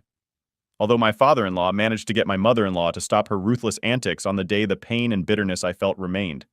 This was not in my nature to remain silent and unresponsive. I was losing my firecracker energy. This woman was slowly draining me, and it had to be put to an end. Fast forward 3 years to where the events of today's story take place. We found ourselves gathered around the dining table in Ethan's childhood home, the place where his parents still resided, on a quiet Sunday evening. My mother-in-law had extended the ever-so-gracious invitation to us, even including Ryan. You'd think it was a special occasion or something, given the way she'd invited us all. But I couldn't shake the nagging suspicion that there was more to this dinner plan than met the eye. And, as it turned out, my suspicions were right on the money. But at the time, it felt like a somewhat pleasant surprise. At some point, the ball dropped, and this is the beginning of what turned out to be a very messy series of events. My mother-in-law started to garner everyone's attention as she had an important announcement to make. She pulled out a paper and started reading it. Attention, everyone. I have an announcement to make. As you all know, my birthday's coming up, and so I wanted to let you know what I've been planning for the very special day. I've decided that we're going to take a trip to Hawaii. The paper was a confirmation of the Hawaii trip. That sounds fantastic. What? That's amazing. Emma, I've always wanted to go to Hawaii. Oh my goodness, this is great news. I'm so excited. I don't even know what to say. Thanks so much, Ma. Oh, actually, you're not coming, honey. What are you talking about? This wasn't part of the plan. I made some last-minute arrangements. I managed to cancel her ticket before they gave us extra charges. Oh, so my ticket was already bought. She just went ahead and canceled it. Why does this woman hate me so much? Mom, what are you talking about? Ryan and I seem to be the only ones silent in this whole situation. As a whole flurry of harsh words was exchanged back and forth. Eventually, after some poking and prodding for a decent enough excuse, Evelyn finally stated, Okay, fine. I'll tell you the reason why I thought it best that Emma sits this family event out. As you all know, I'm getting a little bit older, and I've decided that I want the remaining years of my life to be centered on being around the people I care most about. It was all going relatively well until my mother-in-law dropped a bombshell. She said, Unfortunately, Emma just doesn't belong on that list. My jaw practically hit the floor as I responded, Wow, Mom, really? What's the matter with you? She shot back, There's nothing wrong with me. Don't you dare disrespect me. I'm just stating a fact. I couldn't hold back and retorted, Well, by that logic, then Ryan shouldn't be able to go either, right? Since he isn't technically family, as you're stating. The tension at that dining table was thick enough to cut with a knife. But we all know that's preposterous. And he is part of the family. And ever since Ethan and Emma got married, that means she is part of the family. Well, obviously with Ryan, it's different, that he's just so precious and he's our sweet baby angel. He's always been here, but Emma hasn't. So that's why I'm just not comfortable with her coming on the trip. And it's my birthday, so I get to decide whatever we want. Come on, Emma. We're leaving at once. No. The way that I firmly said no commanded all of the attention in the room, including my antagonist, who was trying to stifle a smile this entire time. But at that moment, she wiped it off her face. Evelyn, you've made it clear since the beginning that you do not like me. And every day for the past 3 years, I have endured your insufferable illness. You think we all don't see how you act? You think that we all don't notice that you're a narcissist? Little girl, you better watch the way you speak to me. You are in my house and not for long, I'm not. I'm just about to leave, actually.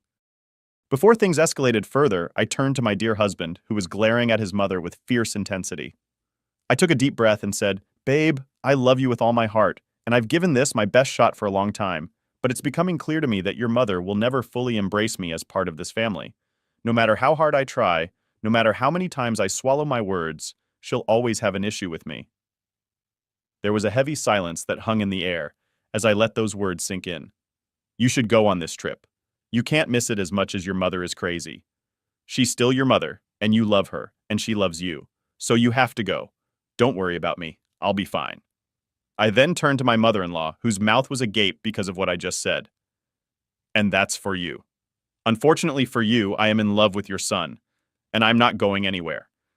You might think that you can push me away, but I will always be here. Even when you go to Hawaii, you will always be thinking about me. Because if I'm being honest, I think you're obsessed with me. How dare you? I should slap you right now. I'm not finished. You are obsessed with me. You're obsessed with tearing me down, and I cannot even imagine why when all I've done is shown you kindness and patience, even when you didn't deserve it. But enough is enough. You don't want me to go to Hawaii with you? Fine. You don't think I'm part of the family? Fine. But I will always be here as long as I breathe. I will always be here for Ethan, George, and even Ryan, but never for you. At that moment, I realized that I finally shut her up. She left her mouth open as if she was searching for something to say. Anything to say, but her mind wouldn't let her. Finally, I managed to keep her quiet. I said goodbye to the rest of the family members, kissed my husband on the cheek, and began to walk out. Let me drive you home. At least I can't let you take a cab. Please don't worry about me, babe. I love you. And thank you so much for loving me. But I'll be fine. You have a trip to discuss, okay? If you say you're fine, then I'll believe you. Oh, don't forget your purse. Right, my purse. I left in the kitchen once I arrived. At some point, though, Evelyn went into the kitchen, I think to catch her breath after the whole situation. After being berated like that, I too would have done something similar. What do you want? Don't worry about me, sweetheart. I'm just here to collect my things. Well, make it quick. I want you out of my house. I can't believe you said those things to me with that. She quickly stormed out. She was filled with so much anger that she didn't even want to see me out the door. At that moment, I scoffed at her ridicule, hoarseness, and reached for my purse when I noticed a piece of paper next to it. My eyes glanced over it and noticed that it was Evelyn's handwriting. I believed that the time that it must have been a piece of paper detailing the itinerary for the trip. Because I was feeling a bit relieved about not going, I couldn't resist the temptation to sneak a peek and see the wild time I'd be skipping. So I snatched the letter and started reading. And then, boom! Right there in the letter it said, Beatrice Ryan, you've always been like a son to me, and you know I love you dearly. Whoa! So turns out this was a letter meant for Ryan. Bit strange, but I guess it's thoughtful. For some reason, my curious eyes began to read further. And the love and care you have shown for me throughout the years will never be forgotten. I hate to admit it, but even when it comes to my son Ethan, I feel as though the love we once shared is no longer there. Wait, what is she saying? She loves Ryan more than she loves Ethan. That simply couldn't be. I continued to read the paper, and with each new line, I got more astonished at what I was reading. I simply couldn't believe it. There was a lot to unpack, and even though it wasn't my place to read that letter, I'm really glad that I did. Once I finished reading the whole letter, I couldn't sit still. I started pacing back and forth in the kitchen, my mind racing. And then like a lightning bolt, it struck me. Everyone who absolutely needed to be in the know about this letter was right there in that room. This was the moment to take action. I gave the letter another read, just to double-check that I wasn't going crazy or imagining things. And just as I thought, yep, it was the same thing I read the first time. I won't stop into the dining room to meet only 3 pairs of eyes looking back at me.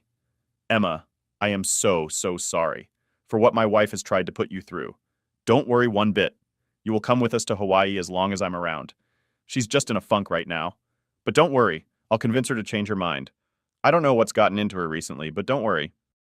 I will change her mind, as I said. George, please don't worry about me. As I said, I'm fine. I'm more than fine because I have found some interesting news that I need to share with everyone. And I especially need to share it with Ethan. Ethan and Ryan's ears perked up. I saw the flash of worry that ran across Ethan's face. Perhaps he thought that this was too much for me to handle, and that I wanted to ask for a divorce. Oftentimes, when I would complain about his mother to him, he'd agree with me and wonder how I managed to keep up with her. Nonsense for so long. I'd always tell him that it was because I loved him way too much to let him go, and that I'd go to hell and back for him. I noticed that Wicked Witch of the West wasn't around, so I asked. Whereas Evelyn, she needs to be here for this too. Oh, I mentioned earlier she appears to be in a bit of a funk after you shouted at her.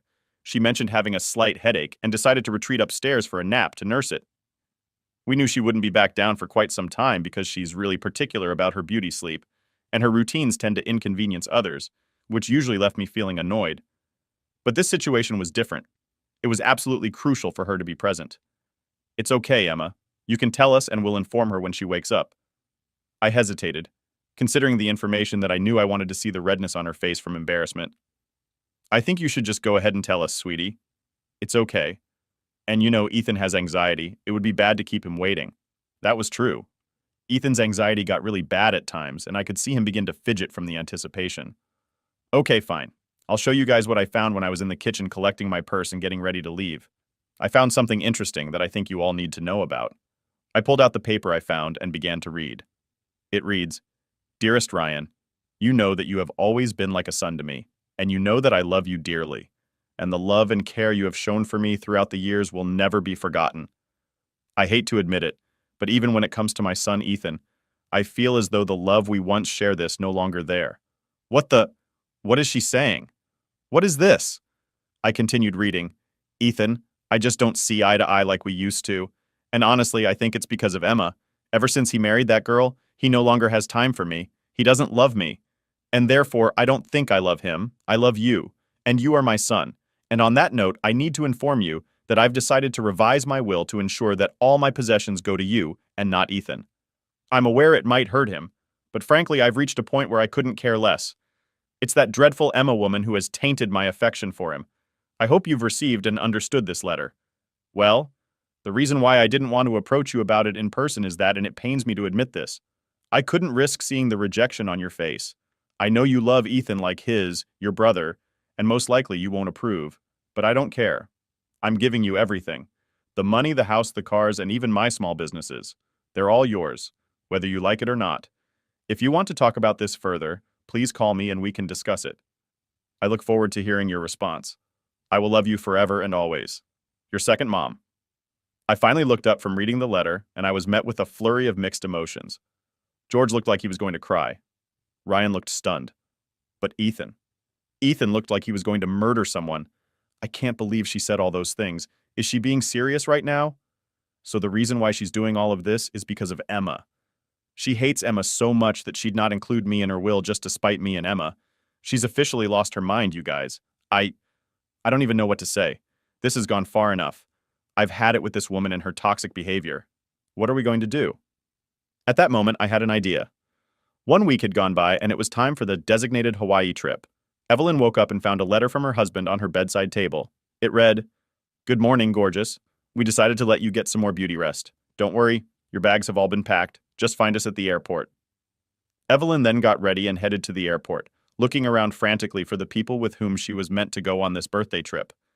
She tried calling them, but they all wouldn't answer. She jumped to the assumption that they must have already boarded the plane, making it impossible for them to answer her call. In a state of panic, she hurriedly made her way onto her own flight, desperately hoping to catch up with them once they touched down in Hawaii. The grueling 12-hour flight felt like an eternity, and as soon as she disembarked, she video called George. Hey George, where on earth are you guys? I overslept and just saw your note, which would have been a cute idea if I hadn't slept in so late. I got to the airport and tried calling you guys, but none of you were responding. I just assumed that you were already boarded, but it doesn't matter now, because now we're in Hawaii. How amazing. Tell me where you are so we can meet up and let the festivities begin. That won't be happening, Evelyn. Well, what do you mean? Tell me where you are. I'm at home. What? You heard me? I'm at home. We're all at home. Say hi, everyone. George panned out his phone to show that everyone himself, Ryan, Ethan, and me, were all in his house, sitting at the same dining table where we all heard the tragic news from a week before. What do you mean? Why are you at home? You see, Evelyn, Emma brought some interesting information to our attention a week ago, and ever since then, we decided that we'd much rather spend our time in boring old Florida with her than anywhere else with you. Evelyn gasped. You think we wouldn't find out? Find out what? My baby. Oh, don't you baby me. You were really going to cut me out of the will. Mom, who? How did you even find out about that? Oh, that wretched girl that you hate so much. Emma found your stupid letter in the kitchen. I don't know what you're talking about, Evelyn.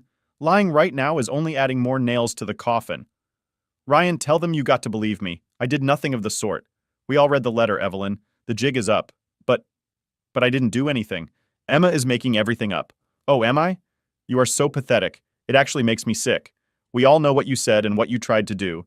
Thank God I was nosy enough to read the whole thing, Ethan. George, please. No, Evelyn, enough is enough. You're done. You don't get to say anything else. You messed up big time. Your hatred has caused you to be blind. Now you have to suffer the consequences of being alone on your birthday because of what you've done. I hope you can use this time in Hawaii to reflect on your actions. But I'll be alone. It won't be fun. Maybe people would like to hang out with you more if you weren't such a raging wit. Have fun. And with that, George hung up the phone.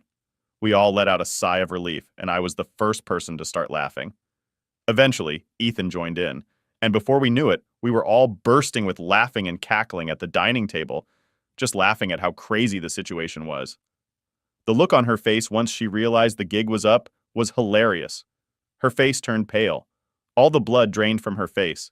And I could tell that that was the first time in a long time that she felt embarrassed. Evelyn had to spend her vacation alone, oftentimes calling George to see if he at least would come and join her, because canceling the reservation she made would be expensive. But every time he kept denying it. He said that when she comes back, they were going to have to implement some ground rules that were to be followed if she still wanted to be married to him. Evelyn began to be very apologetic and frantic, a complete 180 from what she normally acted like, which was honestly surprising. Ethan also mentioned that if Evelyn still wanted to be in his life, she had to drastically change her attitude. Otherwise, he was ready to walk out of her life forever. Their relationship is still rocky, and Ethan said that if Evelyn ever disrespected him ever again, even if it's the smallest snide remark she could make, he would cut her off completely the same way that she was planning on cutting him off. As for Ryan, he thought it best to stop being so nice to Evelyn, as it was clearly enabling her toxic behavior. So not only did Evelyn end up spending a miserable time in a beautiful place, but she also risked losing the three most important people in her life. She now has very rocky relationships with all of them, and she has to change to be better.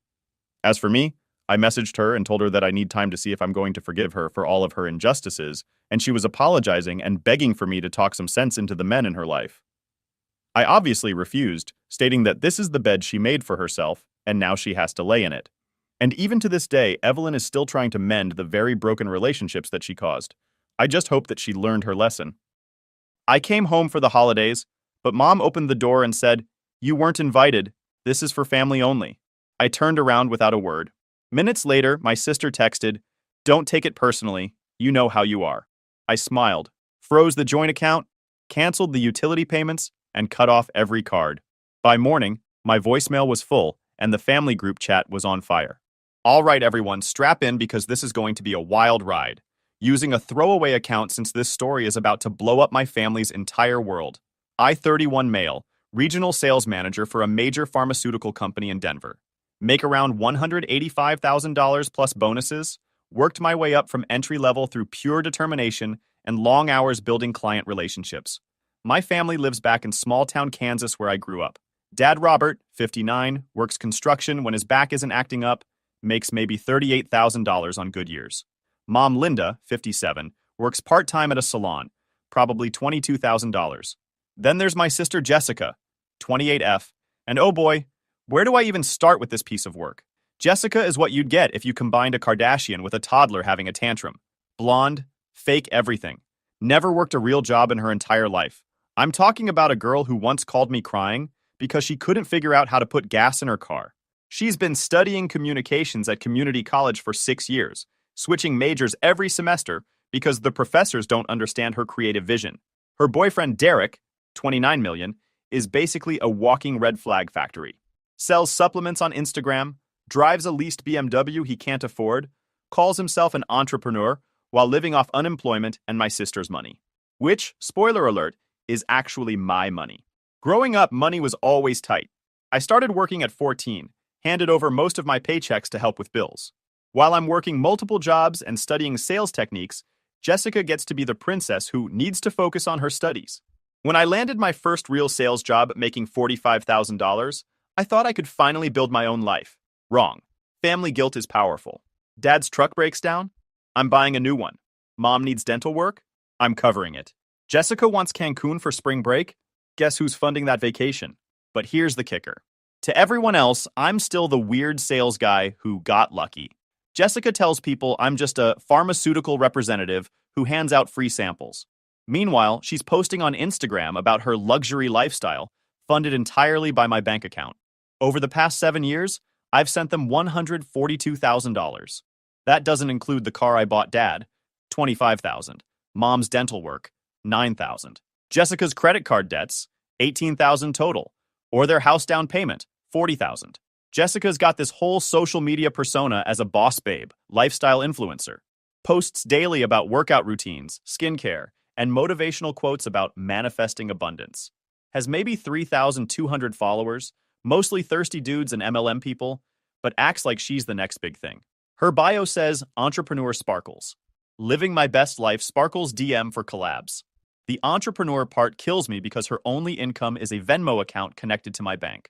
She sells maybe $250 worth of detox teas per month that cost her $60 wholesale. But in her mind, she's building an empire.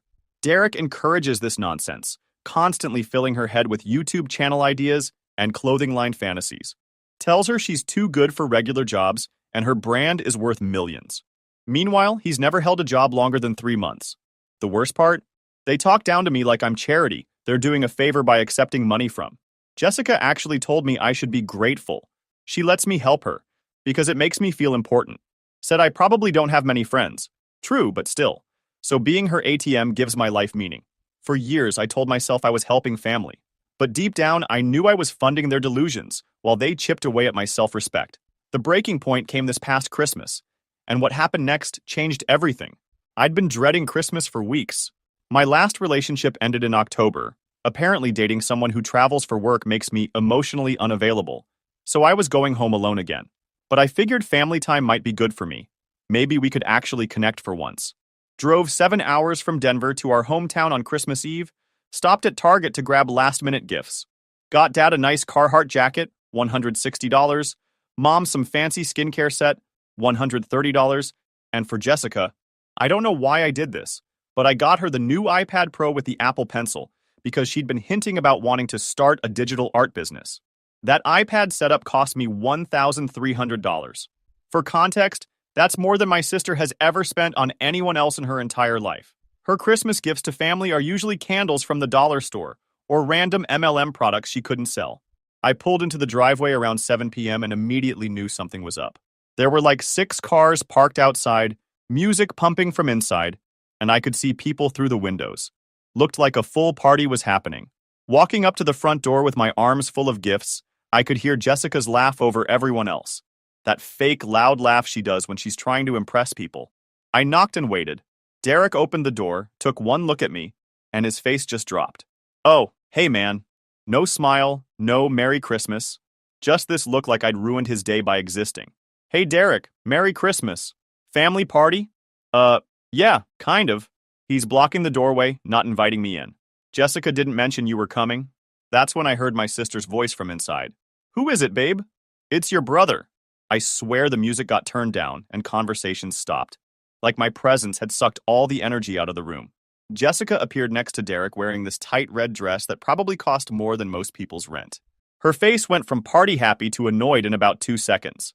Kevin? What are you doing here? It's Christmas Eve, Jess. I drove down to spend it with family. She exchanged this look with Derek, then stepped outside and partially closed the door behind her. Look, this is kind of awkward timing. We're having a little get-together with Derek's business partners and some influencer friends. It's kind of a networking thing. Networking thing?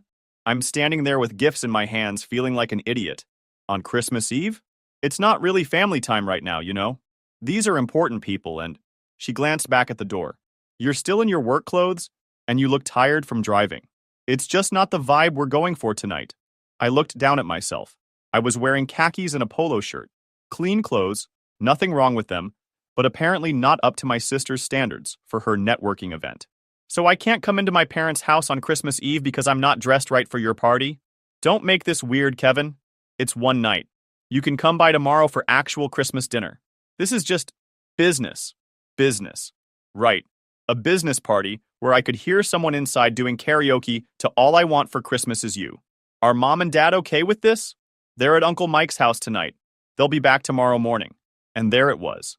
My parents had been banished from their own home so Jessica could throw a party for Derek's pyramid scheme buddies and her wannabe influencer friends. And now I was getting the same treatment. Jessica, I drove 7 hours to be here. And that's sweet, but you should have called first. I'm building something here, Kevin. These connections could change my life. I can't have... She gestured vaguely at me. I need people to take me seriously as a businesswoman. I couldn't even respond. My own sister was embarrassed by me. Not because I'd done anything wrong, but because I wasn't part of her fake Instagram lifestyle. There's a Holiday Inn like 10 minutes down the road, she added. I'll Venmo you money for the room with my own money.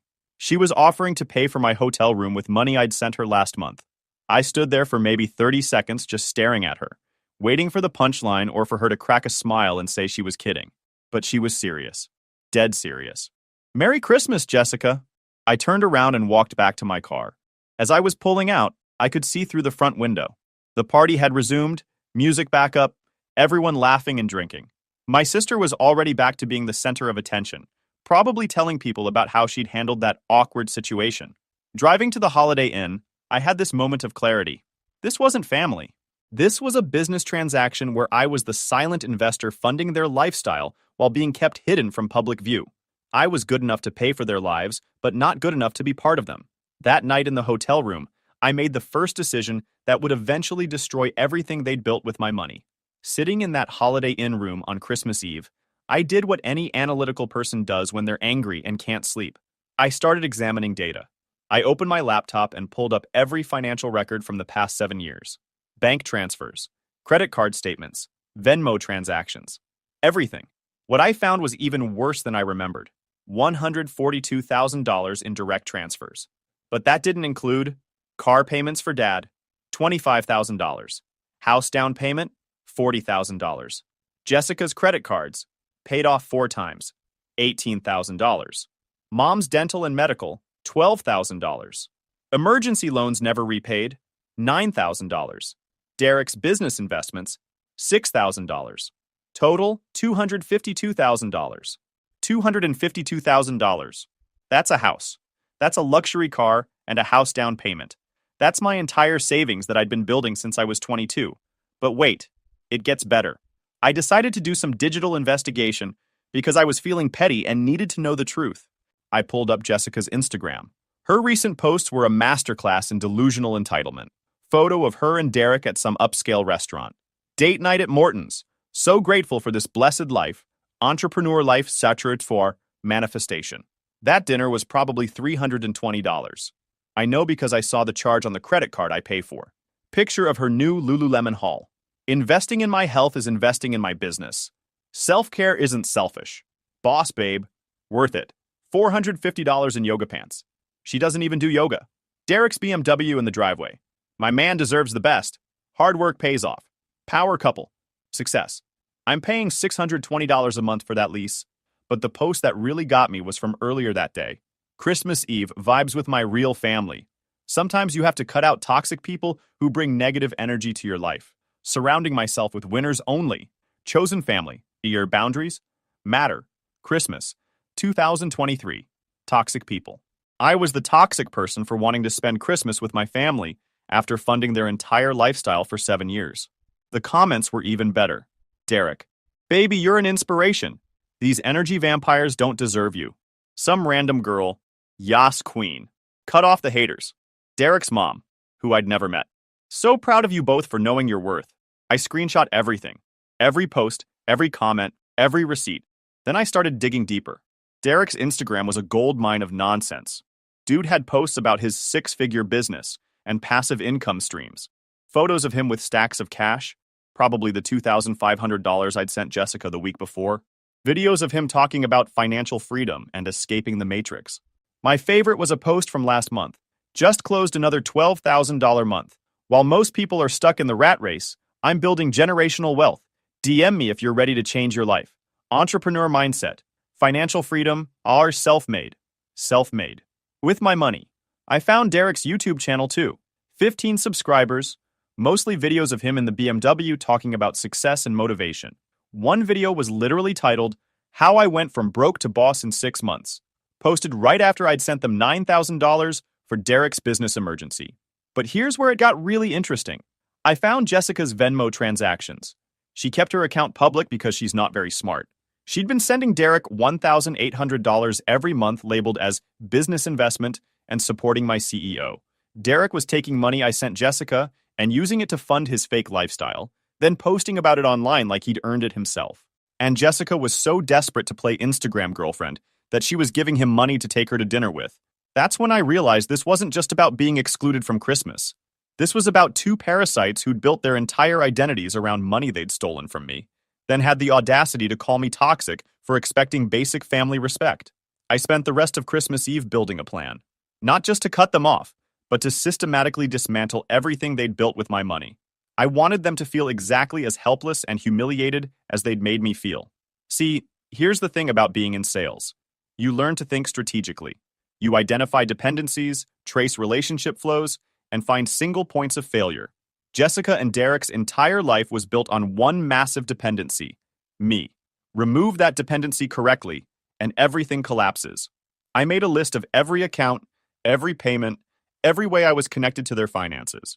Then, I prioritized them based on maximum impact. Car payments, credit cards, phone bills, insurance, everything they'd grown dependent on without even realizing it. But I didn't want to just cut them off. I wanted them to understand exactly what they'd lost and why. I wanted them to realize that the toxic loser they'd kicked out of Christmas was the only reason their fake empire existed. By sunrise on Christmas morning, I had a complete plan. It was going to take 3 months to execute properly, but when I was done, their entire world would collapse. And the beautiful part? They'd do most of the work themselves. Christmas morning, I checked out of the hotel and drove straight back to Denver. Didn't even try to see my parents. I was done pretending this was a normal family situation. Jessica texted me around noon. Hope you're not being dramatic about last night. Family dinner is at 2 if you want to come by. I didn't respond. She texted again at 3. Mom is asking where you are. Don't make this a big thing. Then at 5, fine, be childish. But you're ruining Christmas for everyone. Still didn't respond. But I screenshot everything. Monday morning, I started phase 1, information gathering. I called my parents separately and had the most enlightening conversations of my life. Dad answered on the second ring. Kevin, we missed you at dinner yesterday. Jessica said you had to work. I had to work? Dad, I drove 7 hours to see you guys, and Jessica told me I couldn't come to the house because I wasn't dressed right for her party. Long pause. What party? The networking event she threw at your house Christmas Eve. You and Mom weren't even there. Another pause. Son, we were at my brother's place because Jessica said you wanted to host a small family gathering and needed the house. She said it was a surprise for us. My blood pressure spiked. She told me you guys chose to go to Uncle Mike's. She kicked me out of your house and lied to both of us about it. That doesn't sound right. Let me call your mother. I hung up and immediately called Mom. Same story. Jessica had told them I wanted to throw a family Christmas and needed them out of the house for the surprise. They'd gone to Uncle Mike's thinking they were helping me plan something special. So not only had Jessica excluded me from Christmas, she'd manipulated our parents into leaving their own home by using my name. Then she'd thrown a party for Derek's scammer friends and kicked me out when I showed up. That's when I knew this wasn't just entitlement. This was calculated manipulation. I started monitoring their social media more carefully. Derek was posting daily about his business success, and Jessica was posting about her entrepreneur journey. Every expensive dinner, every shopping trip, every investment in their future was documented online. What they didn't realize is that I could track every dollar. When Jessica posted about her $220 skincare routine, I could see the charge on the credit card I paid for. When Derek bragged about his $12K month, I could see it was actually just the money I'd transferred for Dad's medical bills. But I wasn't ready to cut them off yet. I wanted them to get comfortable, maybe even more dependent. So I kept paying everything while documenting their lies. In January, Jessica called asking for money for emergency car repairs. I sent $1,400. 2 days later, she posted Instagram stories of her and Derek at some spa resort. Self-care Sunday. On Treat Yourself, on Blessed. In February, she needed $900 for school expenses. The next week, Derek posted a video titled, How I Afford My Lifestyle at 29, featuring the new gaming setup he'd bought with that money. March was the best one. Jessica called crying about how stressed she was with school and work. She wasn't working. She needed $2,200 for mental health support and therapy. I sent it immediately because mental health is important. 3 days later, they posted about their weekend trip to Vegas. Derek's Instagram story showed him throwing money around while Jessica filmed and laughed. The caption was, Living our best life. Money flows to us because we have the right mindset. My money. Literally throwing my money around while posting about their superior mindset. But this gave me an idea for phase 2. I started engaging more with their social media, liking their posts, commenting supportive things, even sharing Derek's business advice videos. I wanted them to think I was following their success and maybe feeling bad about Christmas. I also started asking Jessica about her business in our phone calls. How's the entrepreneur life going? You guys seem to be doing amazing. Oh my gosh, Kevin, it's been incredible. Derek's business is exploding and my brand is really taking off. We're thinking about getting a bigger apartment soon. That's awesome, Jess. You guys are killing it. I could hear the smugness in her voice. She thought she'd proved something by excluding me from Christmas. In her mind, cutting out the toxic family member had unlocked their success. If only she knew that every dollar of that success came from the toxic family member's bank account. By the end of March, I had everything I needed. Screenshots of every hypocritical post, recordings of every lie they'd told me and our parents, financial records of every dollar they'd spent of my money while calling me toxic. But more importantly, they'd gotten comfortable. Their lifestyle had inflated even more. Derek had started talking about buying a house. Jessica was planning a trip to Europe. They were making financial commitments based on money that was about to disappear. It was time for Phase 2, the bait. April 1st seemed like the perfect day to start Phase 2, though the irony wasn't intentional. I called Jessica with an idea that would make everything that followed so much sweeter. Hey Jess, I've been thinking. You and Derek are doing so well with your businesses, and I feel bad about how things went at Christmas. I want to make it up to you by investing in Derek's business. Like, seriously investing. Maybe $60,000 to start. The line went quiet. Then, Kevin, wow. That's actually amazing. How much are we talking about? 60,000, but I'd want to be a real partner. See the business plan, understand the financials, maybe meet with Derek's team. 60,000? Her voice went up 3 octaves. Holy crap, Kevin. Derek is going to flip. There's just one thing. I'd need proof the business is as successful as you say. Tax returns, bank statements, that kind of thing. Of course. Derek keeps track of everything. We're totally legit. Perfect. Maybe Derek could put together a presentation. I could drive down for a weekend, meet his team, see the operation in person. Yes! Kevin, this is going to be incredible. Derek's always said that smart money recognizes smart money. Smart money. Right. After we hung up, I actually laughed out loud. They thought they were about to scam me out of $60,000. What they didn't realize is that they were about to prove they'd been scamming me all along. Over the next few weeks, Jessica kept me updated on their preparation.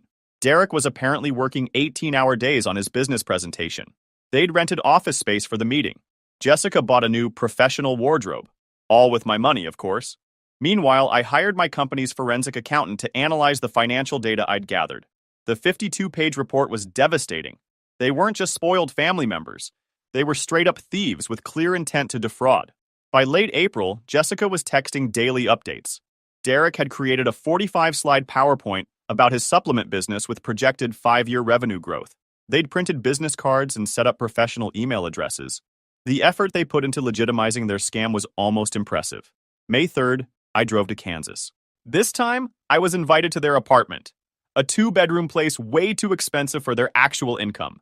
Decorated like an Instagram influencer's wet dream with all-white furniture and a ring light setup. Derek answered wearing a suit that probably cost more than he'd ever earned legitimately. Kevin, brother, so good to see you, man. Are you ready to join our team? Our team. Like I was applying to work for them. Jessica was dressed for a Fortune 500 board meeting. Are you ready to see what real entrepreneurship looks like? The presentation was something else. Derek had clearly binged Gary Vaynerchuk videos and was doing his best motivational speaker impression, talking about disrupting the wellness industry and building a lifestyle business. His slides showed projected revenues that would make him a millionaire within 2 years. The best part was the financials. According to Derek, his business generated $9,500 monthly revenue with 72% profit margins. $9,500 per month. I'd sent Jessica $9,000 just last month for emergencies. This is impressive, Derek, I said. I do have questions, though. If you're clearing $6,800 monthly profit, why does Jessica still need emergency money? Derek's smile faltered before snapping back. Well, we're in a growth phase. Most profit goes back into inventory and marketing. Makes sense. Do you have bank statements showing the business revenue? Well, a lot of our revenue comes through cash and PayPal, so it doesn't all show up in traditional banking. PayPal statements work too, or tax returns. Another glance at Jessica. We're working with a new accountant to get all that organized. I spent another hour asking detailed questions about supply chain, customer acquisition, competitive analysis. Every question revealed another hole. Derek was sweating through his expensive suit, and Jessica looked ready to cry. "This sounds great," I finally said. "I'm definitely interested, but I'll need to review all the financial documentation first. Why don't you send me everything, and I'll have my accountant analyze it?" "Your accountant?" Jessica asked weakly. "Oh yeah, I don't make any investments without professional analysis. This is $60,000 we're talking about." They nodded enthusiastically, but I could see the panic. They'd just promised financial documents for a business that didn't exist. "I'll give you 2 weeks to get everything together." As I walked to my car, I could hear them arguing through the thin walls about needing to figure this out and make the numbers work. Too late for that, guys. I already knew exactly what their numbers looked like. 2 weeks came and went with no financial documents from Derek and Jessica. I got a series of increasingly desperate phone calls with increasingly ridiculous excuses. Week 1. The accountant had a family emergency and won't be back until next week. Week 2. There was a computer crash and we lost some files, but we're reconstructing everything. Week 3. Derek's business partner took some of the documents when he went out of town. Finally, Jessica called crying. "Kevin, I need to be honest with you. Derek's business isn't doing as well as he said. He was trying to impress you, but the numbers he showed were projected for next year. So he lied to me about his current revenue? Not lied, just was optimistic about where things are heading. But Kevin, that's why your investment would be so important. We could actually reach those numbers with the right capital." Classic con artist move. When the original lie falls apart, pitch it as an opportunity. "Jessica, I asked for current financial statements. If Derek doesn't have $9,500 a month in revenue, what is he actually making?" Long pause. "It varies month to month. Some months are better than others." "What was last month?" "I don't know the exact number. Ballpark. Maybe $450? $450. Not $9,500. His business was making less per month than I spend on groceries." "Jessica, you realize Derek lied to me about generating 21 times more revenue than he actually makes." "It's not lying, it's manifestation. He's visualizing success and working toward it." I almost felt bad for her. Almost. "Okay, forget Derek's business for now. How about your influencer brand? You're always posting about your success. What kind of income are you generating?" Another long pause. "Kevin, why are you asking all these questions? I feel like you're trying to make us feel bad about not being as successful as we want to be." "I'm asking because I was about to invest $60,000 based on information that turned out to be completely false. I think I have a right to understand what's really going on." "Fine. You want the truth? Derek makes maybe $550 a month when he has good sales. I make about $280 from my social media stuff. We're not millionaires, okay? We're trying to build something, but it takes time. $830 combined." They were making $830 a month total, while posting about their entrepreneur lifestyle and calling me toxic for wanting basic respect. "So how are you affording the apartment, the car payments, the dinners, all the stuff you post about?" Silence. "Jessica, we're really good at budgeting. Your rent alone is $1,950 a month. Derek's car payment is $620. That's $2,570 before food, insurance, or anything else. How do you budget $830 to cover $2,570 in basic expenses?" More silence. "Jessica, I know how you're affording it. The question is whether you're going to be honest with me." She started crying. "Kevin, we never meant for it to get this complicated. When you started helping us, it was just temporary until we got on our feet. But then things got more expensive, and Derek's business was growing slower than expected, and we didn't know how to tell you. So you just kept taking money while posting about how successful you were? We were trying to fake it till we make it. That's what all the business coaches say. Project success, and success will come. And what about Christmas? Was excluding me from family dinner part of faking it till you make it? That wasn't about money. That was about, we had important people there. Derek's mentor and some potential business partners. We needed to look professional. So I'm not professional enough to be around your fake business partners. It's not that you're not professional. It's just, you're a sales guy. You don't understand the entrepreneurship mindset. Those people needed to see us as equals, not as someone's charity case.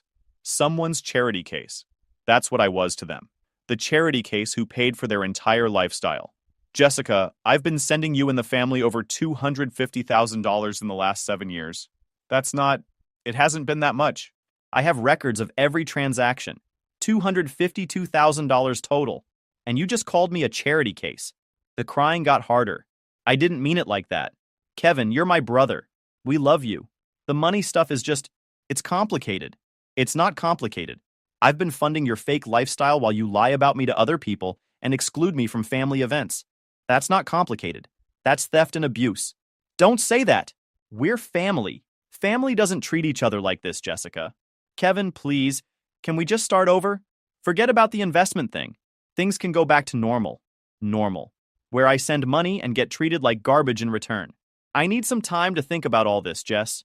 What does that mean? It means I need to figure out what kind of relationship I want with family members who've been lying to me for years. Kevin, don't do anything crazy. We can fix this. I hung up without answering. Monday morning, I started making phone calls. First call, my bank, to report unauthorized use of accounts where I'd added Jessica and Derek as authorized users. Second call, the car dealership, to inform them I'd no longer be making payments on Derek's BMW lease. Third call, their apartment complex, to inform them I'd been guaranteeing their lease and needed to remove myself immediately. Fourth call, Jessica. Kevin, thank goodness you called. I've been worried sick since yesterday. Derek and I talked all night and we want to make this right. That's great to hear, Jess. I've been doing some thinking too. Good. So can we move past all this weirdness and get back to normal? Well, that depends on what you mean by normal. If you mean me sending money while you lie about your income and exclude me from family events, then no. Kevin, come on. The business thing was just Derek being overly optimistic. Overly optimistic? Jessica, he claimed to make $9,500 a month when he actually makes $550. That's not optimism. That's fraud. Don't use that word. He was just trying to impress you. By lying to me to get $60,000? Do you understand that if I'd given him that money based on false information, you guys could go to prison? Prison? Kevin, you're being dramatic. Actually, I'm being generous. Because instead of calling the police about the fraud, I'm just cutting you off. Cutting us off? I've canceled all the credit cards. The car payment stops next week. I'm not sending any more money for any reason. The line went quiet for 10 seconds. Kevin, you can't do that. We have commitments. Derek's car payment is due Thursday. Then Derek better figure out how to make a car payment with his $550 a month business income. We'll lose the car. Yes, you will. And the apartment. Probably that too. She started crying. But this time it sounded different. Less manipulative. More panicked. Reality was setting in. Kevin, please. We made mistakes, but we can fix this. Don't destroy our lives over some stupid arguments. I'm not destroying your lives, Jessica. I'm just not funding them anymore. There's a difference. Where are we supposed to live? What are we supposed to do? Get jobs. Like normal people. Derek grabbed the phone. Kevin, bro, let's be reasonable here. Family helps family. Family also doesn't lie to family, Derek. Or steal from them. Or exclude them from Christmas dinner. Look, Christmas was Jessica's call, not mine. And the business thing? Okay, I exaggerated the numbers. But that's just good salesmanship. No, Derek, you were trying to scam me out of $60,000 using fake financial information. That's called fraud. Fraud? Dude, you're my brother-in-law. No, I'm the guy who's been paying for your fake lifestyle while you call yourself an entrepreneur on Instagram. Those posts are about motivation, man. Fake it till you make it. You've been faking it with my money for 2 years. When exactly were you planning to make it? He didn't have an answer. Jessica took the phone back.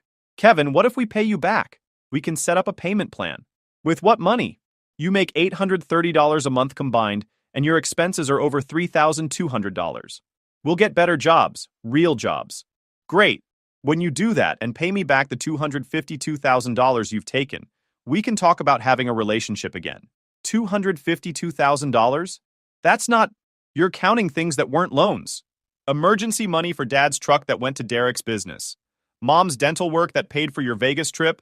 School expenses that funded your lifestyle. All of it was based on lies. We can't pay back $252,000. That's impossible. Then I guess you should have thought about that before you spent it. Kevin, please, you're being cruel. I'm being honest. For the first time in years, I'm being completely honest about what this relationship really is. What do you mean?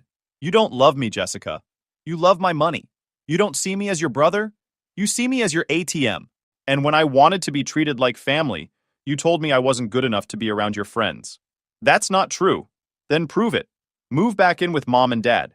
Get real jobs. Build actual lives without my money.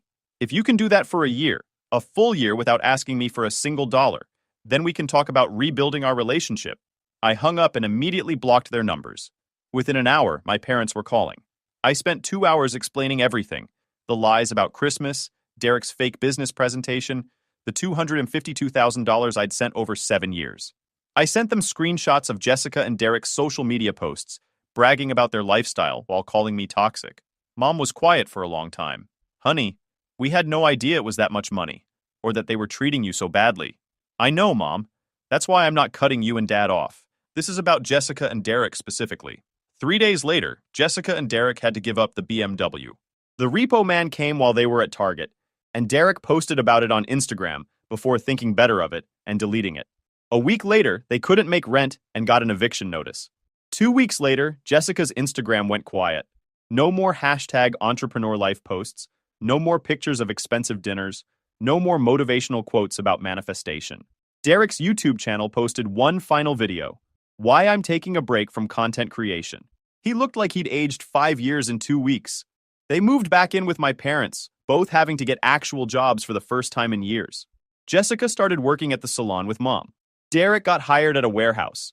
A month later, Jessica sent me a long email, not asking for money, but apologizing for real this time, admitting they'd taken advantage of me, that they'd been living in a fantasy funded by my hard work, that Christmas was unforgivable. She said Derek had broken up with her when he realized there was no more money coming. Apparently, his love was as fake as his business. She said she was going to therapy and trying to understand why she'd treated me so badly. The email felt different from her usual manipulation. Painful, but honest. I didn't respond immediately. I needed time to process whether this was real change or just another attempt to get back in my good graces. 8 months later, Jessica has kept her job and hasn't asked me for money once. She's posting about normal life instead of fake entrepreneur nonsense. She wished me happy birthday last month without mentioning money at all. Derek moved to another state and blocked me on social media. Good riddance. My parents and I have a better relationship now, too. Without Jessica constantly creating drama, we actually talk about real things instead of financial emergencies. I'm not ready to forgive Jessica completely. Trust takes time to rebuild, and 7 years of lies doesn't get erased by 8 months of good behavior. But I'm not closed to the possibility that someday we might actually be family instead of just relatives. The best part? I've saved $22,000 in the 8 months since I cut them off. Money that would have funded their fake lifestyle is now going into my retirement account where it belongs. Sometimes the best way to help people is to stop helping them. Took me 7 years and $252,000 to learn that lesson, but it was worth every penny to finally get my life back. This story is titled, "My Parents Kicked Me and My Kids Out of Thanksgiving Dinner, so I cut off their mortgage payments. Now they're begging for help after my sister's life fell apart." So this whole nightmare started about 4 months ago. My younger brother Tyler, 31 male, had convinced me, 35 male, to come to this family gathering at my parents' house for Thanksgiving. He'd been calling me for weeks, saying shit like, "It'll be different this time," and "Everyone misses you and the kids." I'd skipped the last few family get-togethers, because honestly, being around my family is like voluntarily sticking my hand in a garbage disposal. But Tyler kept insisting, and I figured maybe, just maybe, things had changed. For some context about me, I work as a financial advisor for a mid-sized firm downtown. Nothing flashy or Silicon Valley tech bro shit, but I make good money helping people invest and manage their portfolios. I coach my son's little league team, volunteer at the local food bank when I can, and generally have my shit together. I've been married to Kate, 33 female, for 11 years now. We met in college. She was this stunning psychology major who somehow found my econ major ass interesting. She's still gorgeous, especially now carrying our third child. We have 2 kids already, Jake, 10 male, and Emma, 7 female. Jake's a carbon copy of me, athletic, outgoing, already obsessed with sports stats, which makes my financial advisor heart proud. Emma's quieter but scary smart, already reading at a 6th grade level, and constantly asking questions that make my head spin. Kate's 8 months pregnant with our third, another boy we're planning to name Ethan. Despite my solid career and happy family life, I've always been the family disappointment according to my parents. Why? Because I didn't follow my dad into his law practice. Because I married Kate, who my mother thought wasn't refined enough. Translation: Kate doesn't take my mother's bullshit and calls her out on it. Because I don't kiss their asses like my sister Melissa does. Anyway, Back to Thanksgiving. I showed up with Jake and Emma, thinking it would be nice for them to see their grandparents and hang with their cousins. Kate stayed home because she was having some Braxton Hicks contractions and wanted to rest. I brought a nice bottle of Macallan 12 for my dad, not cheap, and an arrangement of fall flowers for my mom. I even made sure the kids were dressed nice. Jake in a button-up shirt, and Emma in her favorite dress with the sunflowers. I really was trying. The second we walked in the door, I could feel the temperature in the room drop about 10 degrees. The dining room table was all decked out. Fancy china plates, real silverware, crystal wine glasses, the whole Martha Stewart fantasy. Everyone was already seated. My parents Richard, 67 male, and Susan, 65 female. My sister Melissa, 33 female, her husband Brad, 35 male, and their spoiled-ass kids Aiden, 9 male, and Sophie, 7 female. But guess what? No places for me and my kids, not even some fucking paper plates or a folding table for us. My mom pretended to be busy adjusting the turkey, while my dad stood there with his arms crossed over his chest, looking like I'd tracked dog shit across his precious Persian rug. The look on his face made it clear I wasn't expected or wanted there. "Why did you bring the kids? We didn't invite you. Why are you even here?" he said, his voice cold as ice. Those words hit hard, especially with Emma hiding behind my leg and Jake looking confused as hell. My stomach clenched, and I felt that familiar anger rising, the one I usually channel into my deadlifts at the gym. My dad finally says, "Well, I suppose you can come in," like he's the king granting an audience to a peasant. "But there's no space for you at the table. The other grandkids already have their spots," meaning Melissa's kids, the real grandchildren. I glanced over at Melissa, who was seated at my father's right hand, the position of honor. She had this smug little smile on her face, like she'd finally won some competition I didn't even know we were having. Her husband Brad was already half in the bag, judging by his flushed face and the way he was slurring his words as he talked about his fantasy football league with my dad. "You could eat in the kitchen," my mother suggested, not even looking at me directly. "Or maybe come back later when we're done." Come back later? Like we were delivery drivers or something? I stood there for a second, keeping my cool despite wanting to flip the whole damn table. I could feel Jake shifting uncomfortably next to me, and Emma was still hiding behind my leg. I had two choices: slink away with my tail between my legs, or stand my ground. I chose the latter. "So Melissa is the golden child now, huh?" I said, my voice steady despite the rage building inside me. "Now that she's moved up in her career, you don't need my help anymore." Melissa rolled her eyes like a teenager getting lectured about her curfew. "Help! No one relies on you, Mason. Don't be so dramatic." That's when something clicked. For years, I'd been helping my parents with their mortgage payments. Every month, without fail, I'd been sending them $800 to help cover their overpriced McMansion that they refused to downsize from. When they got behind on property taxes 3 years ago, I paid the $3,600 bill without complaint. When their roof needed repairs last year, I covered the $5,000 deductible their insurance wouldn't pay, all while trying to save for my own kids' college funds and prepare for our third child.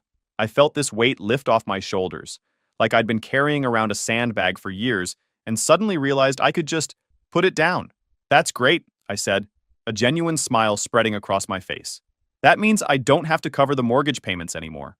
That's on Melissa now." Eager, you should have seen their faces. It was like I'd announced I had their social security numbers tattooed on my ass. My dad's face went from smug to panic in 2 seconds flat.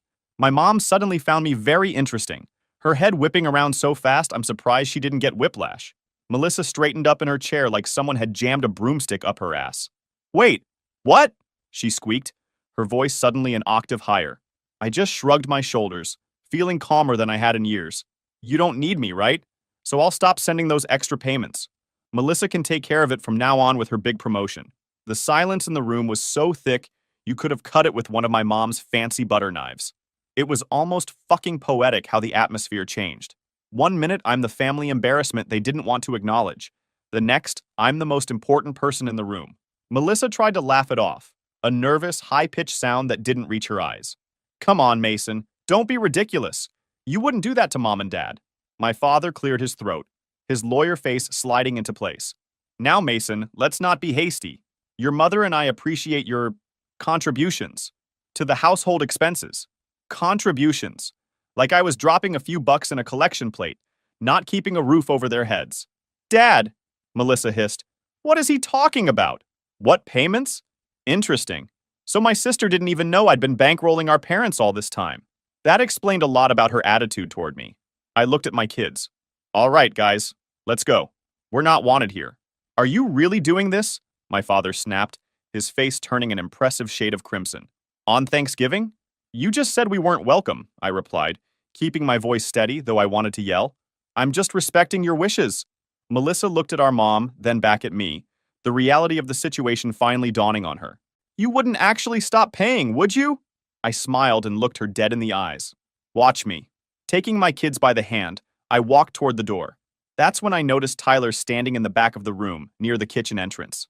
He'd been quiet the whole time, hands in his pockets, looking at the floor. Unlike the others, he looked genuinely ashamed of what had happened. Tyler? I acknowledged him with a nod. I'm sorry, man, he mumbled, barely audible. I didn't know it would be like this. I believed him. Tyler had always been caught in the middle. Not the golden child like Melissa, but not the designated family ATM like me either. Just sort of there. Not your fault, I told him. Then I walked out and slammed the door hard enough to rattle the windows, feeling the cold November air hit my face like a refreshing slap. In the car, I took a deep breath, my hands shaking slightly as I gripped the steering wheel. I hadn't planned on cutting them off financially today, but now that I'd said it out loud, it felt absolutely right. As we drove away, Emma asked from the back seat, her voice small, "Why don't Grandma and Grandpa want us at their house?" I caught her eyes in the rearview mirror and took a deep breath before answering. Kept my tone casual so they wouldn't pick up on how fucking furious I was. Some people just don't know how to treat family right, sweetie. Your aunt, too. But don't worry. We've got each other, and that's what matters. Jake, being older and more perceptive, wasn't so easily satisfied. Were you really giving them money, Dad? Smart kid. Nothing gets past him. Yeah, buddy. I was helping them out with their house payment for a long time, but not anymore. Because they were mean to us? Emma asked. Partly, I admitted, but mostly because they don't appreciate it. When people don't value your help, sometimes the best thing to do is stop helping. Jake nodded thoughtfully. Like when I kept helping Trevor with math, but he never said thanks and then called me a nerd? I chuckled. Exactly like that, bud. The ride home was quiet after that, the kids lost in their thoughts. I called Kate to warn her about what had happened, not wanting her to be blindsided by the kids' questions. When we got home, Kate was waiting in the living room, her face a storm cloud. Being 8 months pregnant with our third kid, she sat there, one hand resting on her belly, the other gripping her water glass so tight I thought it might shatter. They did that in front of the kids? She asked, her voice dangerously quiet. Yeah, they absolutely did. Made it clear we weren't part of the family. What did they say exactly? She demanded. So I told her everything, not sugarcoating any of it. She shook her head, her free hand clenching into a fist. Then they're not part of our family anymore. Period. That's one of the reasons I love my wife. She doesn't take shit from anyone, not even my parents. She's always been fiercely protective of our kids and me. I told them I'm cutting off the mortgage payments, I admitted. Kate's eyebrows shot up. Then she smiled slowly. Good. It's about time. The kids were hungry, since we'd missed out on Thanksgiving dinner, so we ordered pizza and had an impromptu movie night instead. As I watched them laughing at The Incredibles, curled up with Kate on the couch, I realized this was a much better Thanksgiving than anything my parents could have offered. The next week was like a weight had been lifted off my shoulders. I canceled the automatic transfer to my parents' account. No more $800 a month down the drain. No more late-night calls from my mom asking for just a little extra this month. No more feeling like an ATM with legs. It was just me, my kids, and my pregnant wife getting ready for our new baby boy. I kept waiting for the guilt to hit me, but it never did. Instead, I felt lighter, happier. I took the money I would have sent my parents and put it into our baby fund instead. I hit the gym harder than usual that week, channeling all that anger into my deadlifts. Felt fucking great to set a new personal record of 385 pounds while knowing I was keeping my money for my family. My parents called a few times in the days after Thanksgiving. I let the calls go to voicemail. The messages started out angry. How dare you embarrass us like that? Then shifted to guilt tripping. After everything we've done for you. And finally landed on desperate. Please call us back. We need to talk about the mortgage. I deleted them all without responding. Melissa tried texting me too. Real mature, Mason. Mom and Dad are upset. Fix this. I blocked her number. Then, out of nowhere, Tyler showed up at my house on a Tuesday night. When I opened the door, he looked like he hadn't slept in days. His normally neat appearance was disheveled. Wrinkled shirt, stubble on his face, dark circles under his eyes. "Hey," he said, "can I come in?" Tyler never just drops by without texting first. Something was definitely wrong. I let him in. He sat at the kitchen table and ran a hand over his face before finally speaking. "Melissa lost her job." I couldn't help but laugh, the sound echoing in the quiet kitchen. "Already? Didn't she just get that big promotion she was bragging about at Thanksgiving?" "Yeah. They fired her yesterday. She's completely fucked." "Let me guess. She spent every penny before she even got her first paycheck from the new position." "Exactly," he said, taking a long drink. "Bought some designer handbags, put a deposit down on a new BMW, started renovating their kitchen, thought she was hot shit, then boom, gone." I shook my head, not even surprised. Melissa had always been impulsive with money. When we were kids, she'd spend her allowance on the first day, then beg our parents for more. They always gave in. Some things never change. "What was the job again?" I asked, realizing I hadn't paid much attention to her bragging at previous family gatherings. "VP of Marketing at Pinnacle Solutions," Tyler said. "Big software company. Nearly doubled her salary from her last job." I whistled. That was a serious position. How the hell did she even get that job? Last I knew, she was a mid-level marketing manager with no tech experience. Tyler stared. "That's part of the problem. She, might have exaggerated her qualifications a bit. She lied on her resume," I translated. "Pretty much," he admitted. "But that's not even the worst part." I raised an eyebrow, intrigued despite myself. "What do you mean?" "She didn't just get fired," he continued, lowering his voice though it was just us in the house. "She got caught in some shady shit. This guy at work, her new boss, she thought they were dating or something. Turns out he was embezzling money from the company, and somehow Melissa got tangled up in it. Whether she knew or not doesn't matter. She's on the hook. She's not just unemployed, she could face criminal charges." "Holy shit," I muttered, genuinely surprised. I always knew Melissa was desperate for status, but I didn't think she'd cross that line. "Yeah," Tyler said, shaking his head. "The guy was siphoning funds from the marketing budget into fake vendor accounts. Since Melissa was signing off on these expenditures as the new VP, it looks like she was in on it." "Was she?" I asked bluntly. Tyler shrugged. "She claims she didn't know, that she trusted him because they were sleeping together. But who knows with Melissa? She's always wanted the shortcut to success. So what does this have to do with me?" Tyler fidgeted with his soda bottle, picking at the label. "Mom and Dad are losing their minds.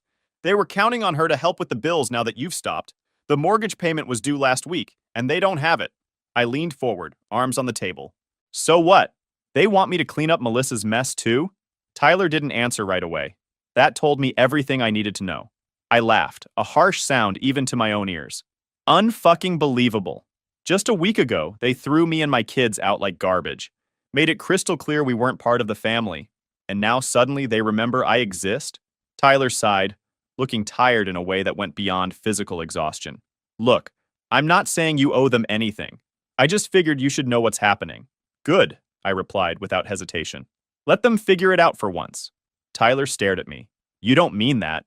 "Oh, I do," I said firmly, crushing my empty soda can. "They made their choice." Melissa laughed in my face. "Dad practically shoved us out the door. Mom couldn't even look at my kids. They wanted to treat me like I was nothing. Well, now they get to see what nothing really feels like." Tyler looked down, a muscle in his jaw twitching. "I get it. I really do. I wouldn't help them either if I were you." "But," I prompted, hearing the unspoken word. "But it's still hard to watch them panic," he admitted. "Dad's been having chest pains. Mom keeps crying. Melissa's drinking herself into oblivion. It's a shit show." I felt a twinge of something. Not quite guilt. Concern, maybe? But I pushed it away. "Not my circus, not my monkeys," I said firmly. Tyler nodded slowly. "Fair enough." We talked a bit longer about less dramatic topics. His job at the accounting firm, the baby preparations, his on-again, off-again relationship with his girlfriend. When he left, he seemed lighter, like sharing the family drama had relieved some of his burden. "Thanks for having me," he said at the door. "And for listening." "Anytime, bro," I said, meaning it. Tyler wasn't the problem in our family. He was just caught in the crossfire. After he left, I thought about what he'd told me. Melissa facing potential criminal charges. My parents unable to pay their mortgage. It was a disaster, no doubt about it. But for the first time, it wasn't my disaster to fix. I went upstairs where Kate was folding baby clothes in the nursery. Her face was peaceful, focused on the tiny onesies and socks. I wrapped my arms around her from behind, my hands resting on her belly. "Everything okay?" she asked, leaning back against me. "Yeah," I said, and meant it. Everything's fine. That night around 1 a.m., my phone started ringing.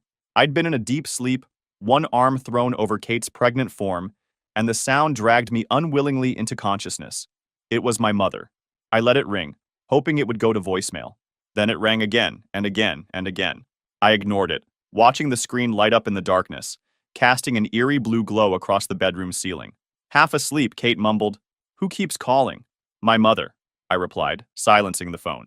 She frowned, her eyes still closed. "At this hour?" "Yep." I turned the phone face down and rolled over, wrapping my arm around her again. Just as I was drifting back to sleep, my phone buzzed with a text, then another, and another.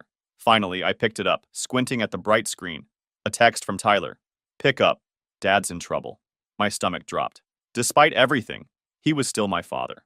I slipped out of bed and into the hallway before calling Tyler back. He answered instantly. "Mason, you need to come over. Dad's having chest pains. Mom's freaking out." I ran a hand through my hair, suddenly wide awake. "What? Is it serious?" "He doesn't look good, man. He's pale, sweating, can barely talk. Mom tried calling Melissa first, but she's not picking up. Apparently, she's been drinking heavily since she got fired, and now she's ignoring everyone." I couldn't help but smirk in the darkness of the hallway. "You mean the favorite child doesn't want to handle family emergencies? What a surprise." "Mason, come on. This is serious," Tyler said, his voice tight with stress. I paused. Part of me wanted to say, "Not my problem," and go back to sleep. But another part knew I'd never forgive myself if something happened to my dad, no matter how much of an asshole he'd been. I let out a breath. "Fine. I'll be there soon." I went back into the bedroom to get dressed. Kate sat up, turning on the bedside lamp. The light cast shadows across her very pregnant belly. "What's going on?" she asked, voice thick with sleep. "Dad's having chest pains. Tyler thinks it might be serious." She was immediately alert. "You're really going?" "I just want to make sure it's not actually serious," I said, pulling on a pair of jeans. "I'm not giving them a cent, though." She studied my face but didn't argue. "Be careful. Don't let them manipulate you again." I leaned down and kissed her. "I won't. Go back to sleep. I'll call you if anything major happens." The drive to my parents' house took 20 minutes, but it felt like hours. I kept picturing my dad, clutching his chest, gasping for breath. Despite our rocky relationship, I didn't want him to suffer. I didn't want him to die. When I got there, the scene was exactly as dramatic as I'd expected. The living room lights were all blazing, giving the place a harsh, exposed feel. My dad was slumped in his recliner, pale and sweating, one hand clutching his chest. His face was contorted in pain. My mom was pacing around him, wringing her hands. Mascara streaked down her face, though it was the middle of the night. She rushed toward me the second I walked in. "Mason, thank God you're here. Your father, he can't breathe properly. I don't know what to do." I stared at her, suddenly realizing something that should have been obvious. "Did you call 911? She blinked like the thought hadn't crossed her mind. I pulled out my phone. "Jesus Christ, Mom." As I called for an ambulance, she kept pacing and whimpering. "We didn't know who to call. Melissa isn't answering. We thought maybe you could drive him to the hospital." Then something clicked in my mind. "Why did you call me before calling for help?" I asked, watching her face carefully. She looked away, unable to meet my eyes. "I didn't know what to do." "Bullshit," I said flatly. "You called me because you wanted me to fix it. Like always." She didn't deny it. The paramedics arrived within minutes, their efficiency a stark contrast to my parents' panic. They checked my dad, hooked him up to a monitor, and examined him closely. One of them turned to me. "It's not a heart attack," he said, his voice calm and professional. "But his blood pressure is dangerously high, 190 over 110. That's stroke territory. We're going to take him in for observation overnight and get him started on medication." I almost laughed. "I bet I know exactly what's causing the stress." The paramedic gave me a knowing look. Family issues often trigger these episodes, especially around the holidays. They loaded him into the ambulance. My mother clung to my arm like a drowning person. "Mason, please," she pleaded, tears streaming down her face. "Go with him.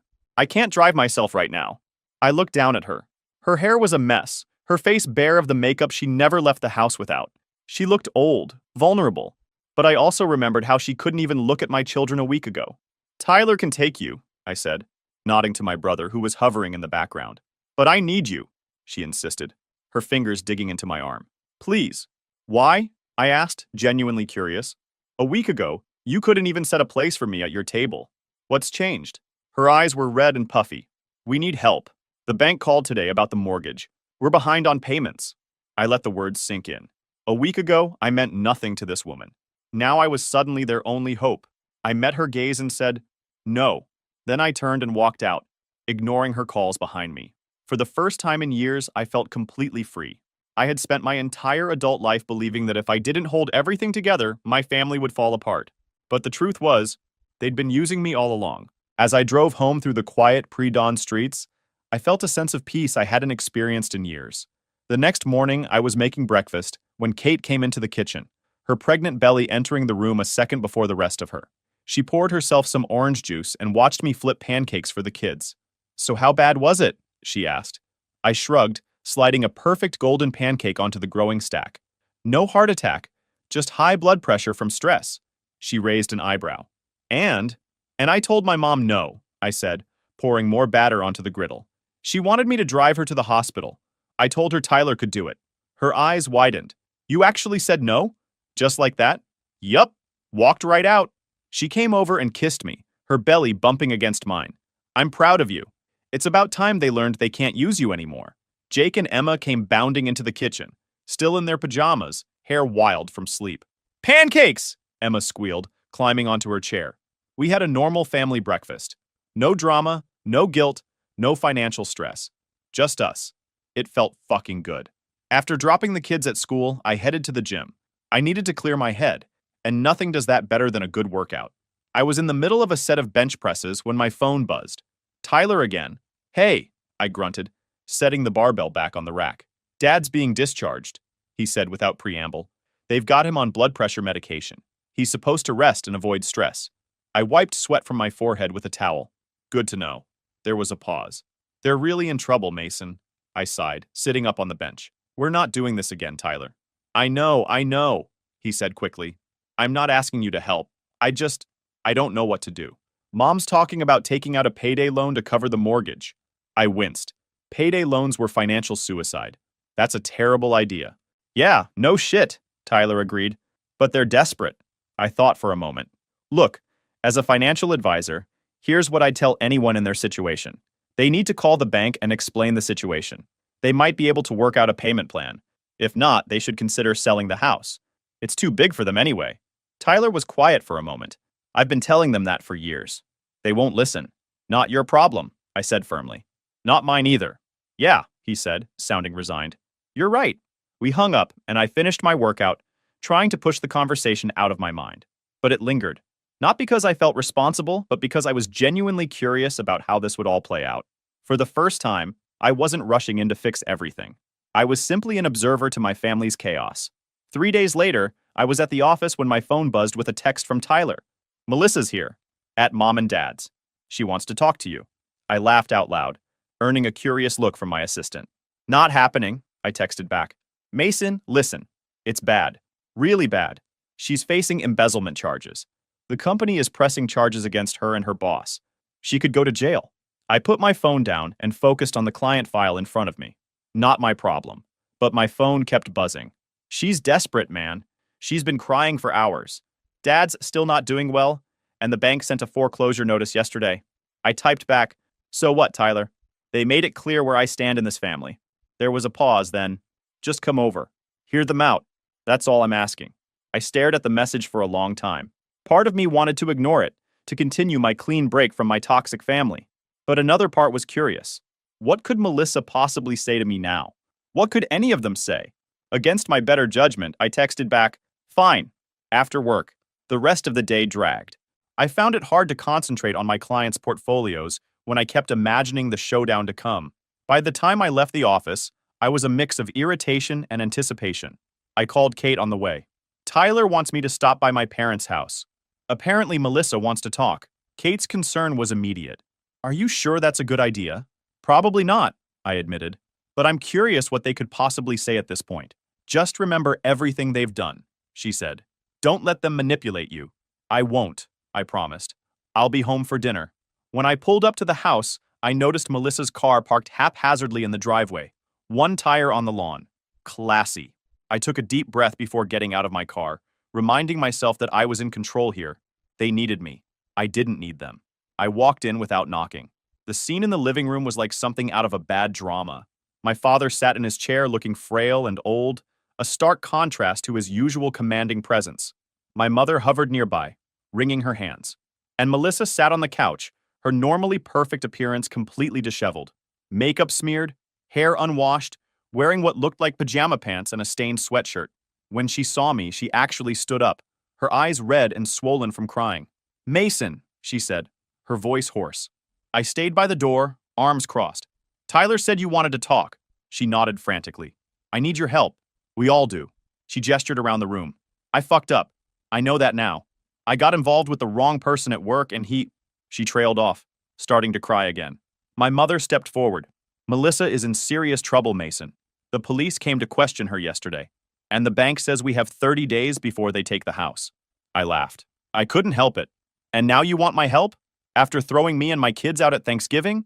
After treating me like garbage for years while I paid your bills?" Melissa actually got down on her knees in front of me, fucking kneeled on the carpet. "Please, Mason. I know I've been horrible to you. I was jealous. You've always had everything together.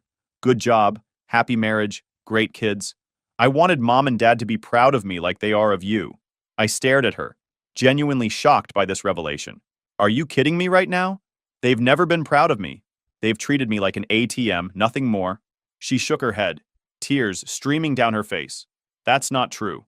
They always talked about how responsible you are, how successful. I could never measure up. That's why I took that promotion even though I wasn't qualified.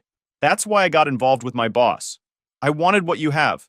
I glanced at my parents, trying to gauge if this was just another manipulation tactic. My mother was crying now too. "It's true, Mason. We've taken you for granted. We assumed you'd always be there for us, and we took advantage of that."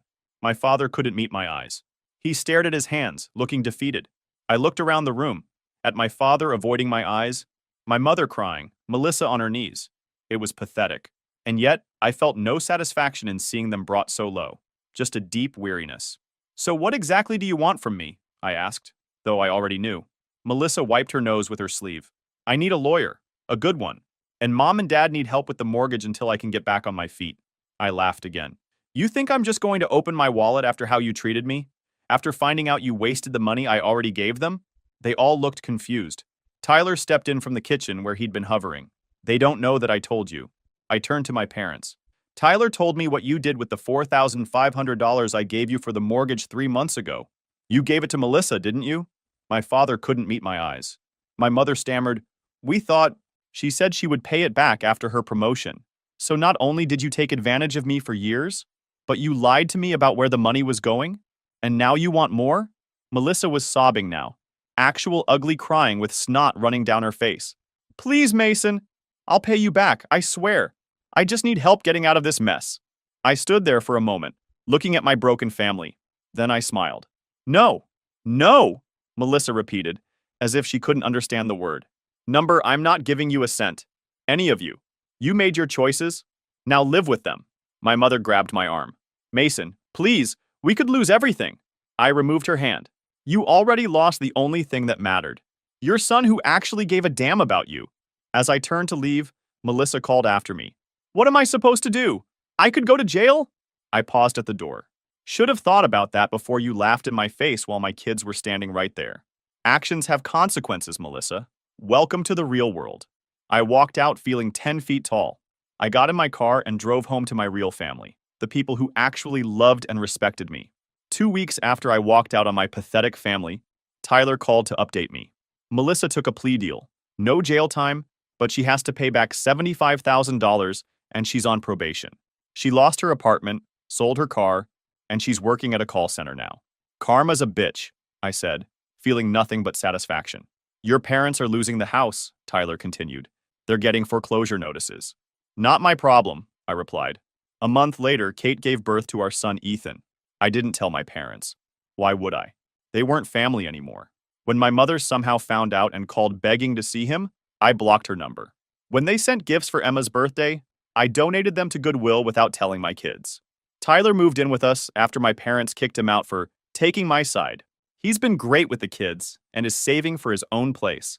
It's been 4 months since I cut them off. My life is better in every way. I sleep better. I've set new personal records at the gym. I've added $35,000 to my kids' college funds. Money that would have gone to supporting my parents and sister's bullshit. Do I miss them? Fuck no. I miss the idea of having real parents who love you for who you are, not what you can give them.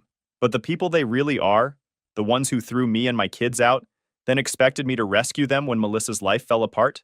No, I don't miss them at all. My real family is right here. Kate, Jake, Emma, Ethan, and Tyler. The people who actually give a shit about me. Edit. Holy shit, this blew up overnight. Ripe my inbox. Thanks for all the awards and support, bros. For those saying I should be the bigger man and help them, fuck that noise. I was the bigger man for years while they took advantage of me. Some bridges deserve to be burned. My mom sued me for lottery winnings. I didn't even win, just based on a rumor.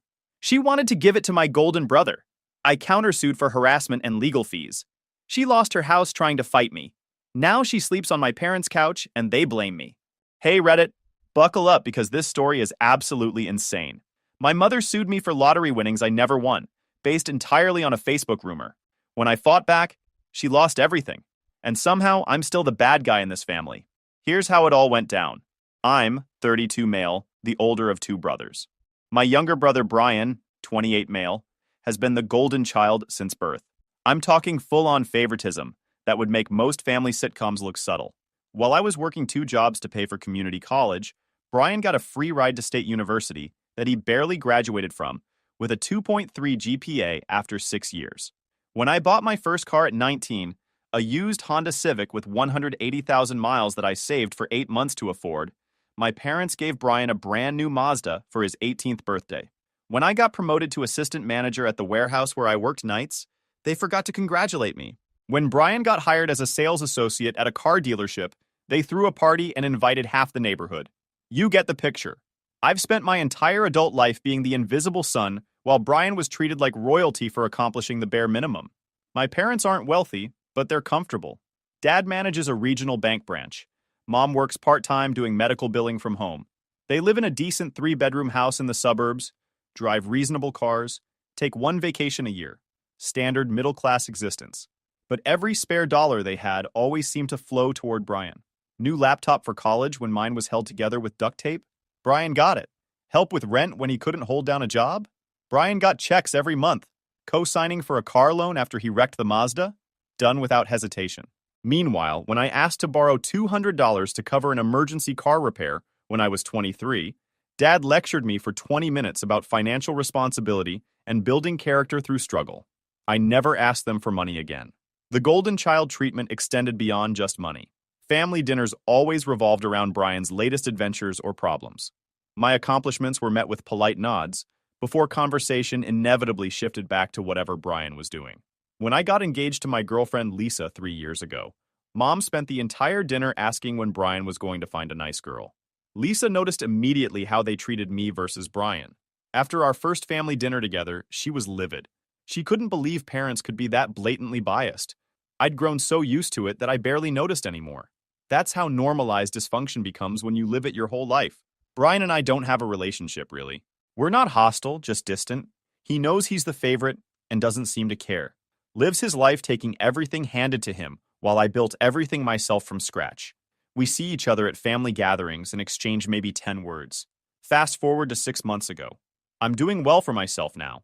After years of working warehouse jobs, I got my commercial driver's license and now drive cross-country freight. The money's solid when you work the long hauls, and I'm good at it. I own a small house in a decent neighborhood, finally paid off my truck, and Lisa and I are planning our wedding for next summer. But here's where things get absolutely stupid. One of my buddies from high school, Jake, won 10 grand on a scratch-off lottery ticket. Not life-changing money, but decent. He posted about it on Facebook with a picture of the giant novelty check from the Lottery Commission. Standard humble brag post that people do. Somehow, somewhere in the depths of Facebook's algorithm and my family's group chat, wires got crossed. My Aunt Sandra saw Jake's post, noticed we went to high school together, and decided in her infinite wisdom that I must have won the lottery. Not Jake. Me. She screenshot the post, cropped out Jake's face, and sent it to the family group chat with, "OMG, congrats, so happy for you." I wasn't in the family group chat. Found this out later. Apparently, I'd been removed from it 6 months earlier when I didn't RSVP fast enough to some family gathering. They just made a new chat without me and never bothered to add me back. Typical. So this screenshot goes around, and instead of anyone actually asking me if I won anything, they all just assumed. My cousin started a whole thread speculating about how much I won. My uncle said he'd heard scratch-offs could pay out up to $50,000. Aunt Sandra insisted she saw six figures mentioned somewhere. By the time the rumor made its way through the family telephone game, I'd apparently won anywhere between $20,000 and $500,000 depending on who you asked. All based on a Facebook post about someone else's $10,000 win. I had no idea any of this was happening. I was literally on the road driving a load from Texas to Pennsylvania when my life was being decided in a group chat I wasn't part of. The first indication something was wrong came when Brian called me. This was weird because Brian never calls me. We text maybe twice a year to say happy birthday. Hey man, congrats on the big win, he said, voice all friendly like we talked regularly. What win? I asked, genuinely confused. The lottery. Don't be modest, Sandra posted about it. I had no idea what he was talking about. Told him I didn't win anything. Must be some confusion. He got quiet, then said maybe I was trying to keep it private, which he totally understood. I insisted there was nothing to keep private because I hadn't won anything. He didn't believe me. Thought I was just being secretive about sudden wealth. Told me to enjoy it and hung up. Didn't think much of it. Brian believing random Facebook rumors seemed par for the course. Then Mom called 2 days later. Her tone was different. Cold, businesslike. Started asking pointed questions about my financial situation. How much I had in savings, whether I'd made any large purchases recently, if I was planning any major life changes. Why are you asking? I said, starting to get suspicious. We need to discuss your lottery winnings, she replied matter-of-factly. What lottery winnings? I didn't win the lottery. Don't lie to us. Sandra saw the post. We all saw it. I tried explaining that post was about my friend Jake, not me. She didn't want to hear it. Accused me of hiding money from the family, being selfish, thinking I was better than everyone now that I had money. The conversation devolved into her lecturing me about family obligations and how we all needed to support each other. Support each other? I said. When have you ever supported me? Wrong thing to say. She went off about how they raised me, put a roof over my head, fed me, clothed me. I owed them everything. And now that I'd come into money, the least I could do was help Brian get back on his feet. Ah, there it was. Brian needed money again. Turned out Brian had racked up significant credit card debt and was about to have his car repossessed. He'd told Mom and Dad I'd won the lottery and should help him out since we're family. They'd apparently agreed this was reasonable. I told her again, very clearly, that I didn't win any lottery and had no windfall to share. She called me a liar and hung up. That should have been the end of it. Weird family misunderstanding. Everyone moves on. But this is my family, where logic goes to die. A week later, I got served with legal papers. My mother had filed a lawsuit against me claiming I owed her $75,000. The lawsuit was absolutely deranged. It claimed that I'd won lottery money and was hiding it from the family. It argued that because she'd supported me throughout my childhood and young adulthood, I had a moral and legal obligation to share my windfall. The complaint included screenshots of Jake's Facebook post as evidence of my winnings. Her lawyer had actually filed this. A real attorney looked at this case and decided it was worth pursuing. I sat in my living room staring at these papers in complete disbelief. She was suing me for money I never had based on a Facebook post about someone else. The audacity was stunning. Lisa was furious when she saw the papers. She'd always disliked how my family treated me, but this crossed every line. She wanted me to fight back hard. I was still processing the insanity of being sued by my own mother. The lawsuit specified exactly how the $75,000 should be divided. $50,000 would go directly to Brian to help him establish financial stability and pursue opportunities. The remaining $25,000 would be split between my parents as reimbursement for expenses incurred raising me. So not only was she suing me for fictional money, she'd already planned how to spend it, most going to Brian, as always. I called the number listed for her attorney, got voicemail, left a message explaining this was all based on a misunderstanding. I hadn't won anything, and if they checked with the state lottery commission, they'd confirm I had no recent winnings. No response. Called again the next day. Same thing. On the third day, I finally reached someone at the law office, some paralegal who sounded bored. I explained the situation. Wrong person in the Facebook post, no lottery winnings. This was all a mistake. Well, if you didn't win anything, that will come out during discovery, she said dismissively. You'll need to prove you don't have the money. Wait, what? I had to prove I didn't have money I never claimed to have? I never said I won the lottery, I protested. Other people assumed that based on someone else's Facebook post. Our client believes otherwise. See you in court. She hung up. That's when I realized this wasn't going away quietly. My mother had convinced herself I was sitting on a pile of money and was willing to sue to get it. The burden of proof had somehow shifted to me to prove a negative. I needed a lawyer. Finding an attorney for this mess was harder than expected. The first two I consulted basically laughed me out of their offices. One flat out said this was the dumbest lawsuit he'd seen in 15 years of practice and suggested I file a countersuit for harassment. That suggestion stuck with me. The third attorney, a woman named Patricia who specialized in family law, took me seriously. She reviewed the paperwork, asked detailed questions about my family dynamics, and made notes about the golden child situation. This is frivolous, she said after reviewing everything. But frivolous lawsuits can still be expensive to defend. Your mother's attorney should have done basic due diligence before filing. So what do? We respond, we prove you have no lottery winnings, and we make them pay for wasting everyone's time. I liked her immediately. Patricia filed a response denying all claims and requesting the case be dismissed due to complete lack of merit. She also filed a counterclaim for legal fees, harassment, and emotional distress. If Mom wanted to play legal games, we'd play. My response requested all documentation proving I'd won anything. Bank statements showing large deposits. Lottery commission records. Anything concrete. I knew they had nothing because there was nothing to have. I also filed a request for sanctions against my mother's attorney for filing a lawsuit with zero evidence. Patricia said this was a long shot but might get their attention. The discovery process was fascinating in its absurdity. My mother's attorney requested my bank statements, tax returns, and financial records for the past 2 years. Fine, I handed over everything. It showed exactly what you'd expect from a truck driver making decent money. Steady paychecks, normal expenses, modest savings, zero lottery winnings. In return, I requested proof of their claims. They provided the Facebook screenshot. That was it. Their entire case was a cropped photo of someone else's lottery win that they decided was mine. Patricia drafted a motion for summary judgment. The case had no factual basis. I'd provided complete financial records proving no windfall, and my mother couldn't produce any evidence beyond a social media screenshot that didn't even show my name or face. The hearing for the motion was scheduled 3 months after I was initially served. Those 3 months were hell. My family went nuclear. Mom started calling me multiple times a day, demanding I drop the countersuit. Dad left voicemails about how I was destroying the family over pride. Brian sent text messages calling me selfish for not just giving them money to make this go away. Give them money. I didn't have to make a lawsuit about money I didn't have go away. The circular logic was impressive. Aunt Sandra posted on Facebook about how hurt she was that her nephew was being so difficult. Cousins I hadn't spoken to in years came out of the woodwork to tell me I was wrong. The family group chat, which I still wasn't part of, was apparently a constant stream of people discussing how unreasonable I was being.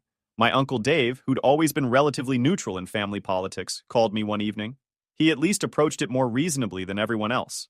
Look, I know you're upset about being sued, he said, but is it worth losing your family over? Maybe you could just give them something to settle this. Dave, I literally don't have lottery winnings to give them. I know, but you make decent money with the trucking. You could probably spare a few thousand to help Brian out and smooth this over. So even the reasonable relatives thought I should pay money I didn't owe to resolve a lawsuit about money I didn't have. The family delusion was complete. I refused. Lisa backed me completely. This wasn't about the money anymore. This was about the principle of not rewarding insane behavior. The court hearing was scheduled for a Thursday morning. I took time off work, wore my best button-down shirt, and showed up with Patricia. Mom showed up with her attorney, a middle-aged guy in a cheap suit who looked like he'd rather be anywhere else. Brian came along for moral support. Dad stayed home, apparently too embarrassed to show his face. The judge was a woman in her 50s who looked like she'd seen every variety of human stupidity imaginable. She reviewed the case file before the hearing, and I could see her expression shift from professional neutrality to barely concealed incredulity. My mother's attorney presented his case first. It was embarrassing to watch. He showed the Facebook screenshot, argued that there was strong evidence I'd won the lottery, and claimed I had a moral obligation to help my family. The judge interrupted him. Counselor, do you have any proof that the defendant won the lottery? We have the social media post, Your Honor. This post doesn't mention the defendant by name. It doesn't show his face. How do you know this is about him? Family members confirmed it was him. Family members assumed it was him based on a Facebook post about a mutual acquaintance. That's not evidence. The attorney stammered through some response about how circumstantial evidence could be valid. The judge wasn't having it. Patricia presented our case next. Bank statements showing normal income with no lottery deposits. A letter from the State Lottery Commission confirming I had no winning tickets registered in my name during the relevant time period. A sworn statement from Jake confirming he was the one who won and posted about it. The evidence was overwhelming because the truth was simple. I hadn't won anything. The judge addressed my mother directly. Ma'am, do you understand that this lawsuit has no legal basis? Your son has provided clear documentation that he didn't win the lottery. But everyone said he did, Mom replied, sounding like a child. Everyone was wrong. You sued your son for money he doesn't have based on a Facebook misunderstanding. My mother started crying. Real tears. Not the manipulative kind she'd used on me throughout childhood. She seemed to be realizing the magnitude of what she'd done. The judge wasn't sympathetic. She dismissed the case with prejudice, meaning it couldn't be refiled. Then she addressed the countersuit. Mr. Patterson has filed a counterclaim for legal fees and harassment. Given the complete lack of merit in your original claim and the emotional distress caused by baselessly suing your own son, I'm inclined to grant it. Mom's attorney tried to object. The judge shut him down. Counselor, you should have vetted this case before filing. A single phone call to the Lottery Commission would have revealed there were no winnings. Instead, you put your client and her son through months of litigation over nothing. She ordered my mother to pay my legal fees, which had reached $8,400. She also ordered her to pay an additional $5,000 in sanctions for filing a frivolous lawsuit. Total, $13,400. My mother's face went white. Her attorney looked sick. But I don't have that kind of money, she said quietly. You should have considered that before suing your son, the judge replied. You have 60 days to pay, or we'll proceed with asset seizure. Court is adjourned. Walking out of that courtroom was surreal. I'd won, but I didn't feel victorious. I felt exhausted. Lisa squeezed my hand and told me I did the right thing. Patricia seemed satisfied with the outcome. Behind us, I could hear Brian trying to console Mom, who was still crying. Her attorney was explaining payment options, none of which sounded good. I didn't look back, just walked to my truck and drove home. The aftermath was predictable. My phone exploded with angry messages from relatives. How could I let it get this far? How could I make Mom pay such a huge amount? Didn't I understand this would bankrupt her? The irony was thick. They weren't mad that she'd sued me baselessly. They were mad that I'd defended myself and won. Dad called that evening. His tone was cold fury barely held in check. I hope you're proud of yourself, he said. Your mother is devastated. She might lose the house over this. She sued me for $75,000 I didn't have, Dad. What did you expect me to do? You could have just given her something. You make good money. You could have spared a few thousand to help your brother and avoided all this. There it was again. The expectation that I should just hand over money to make their delusions go away. I'm not giving anyone money for a lottery win that never happened. That's insane. It's not about the money anymore. It's about family. You've destroyed us over pride. The call ended with him saying I was no longer welcome in their home. I told him that was fine since I hadn't felt welcome there in about 20 years anyway.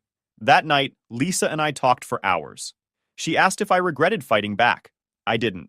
For the first time in my life, I'd stood up to my family's ridiculous behavior and won. It felt good, even though it felt awful. The next few weeks were quiet. No family contact. Patricia followed up on the judgment, making sure the payment plan was filed correctly. My mother had 60 days to come up with $13,400 or face asset seizure. I went back to work, back to my normal life. The wedding planning continued. Life moved on.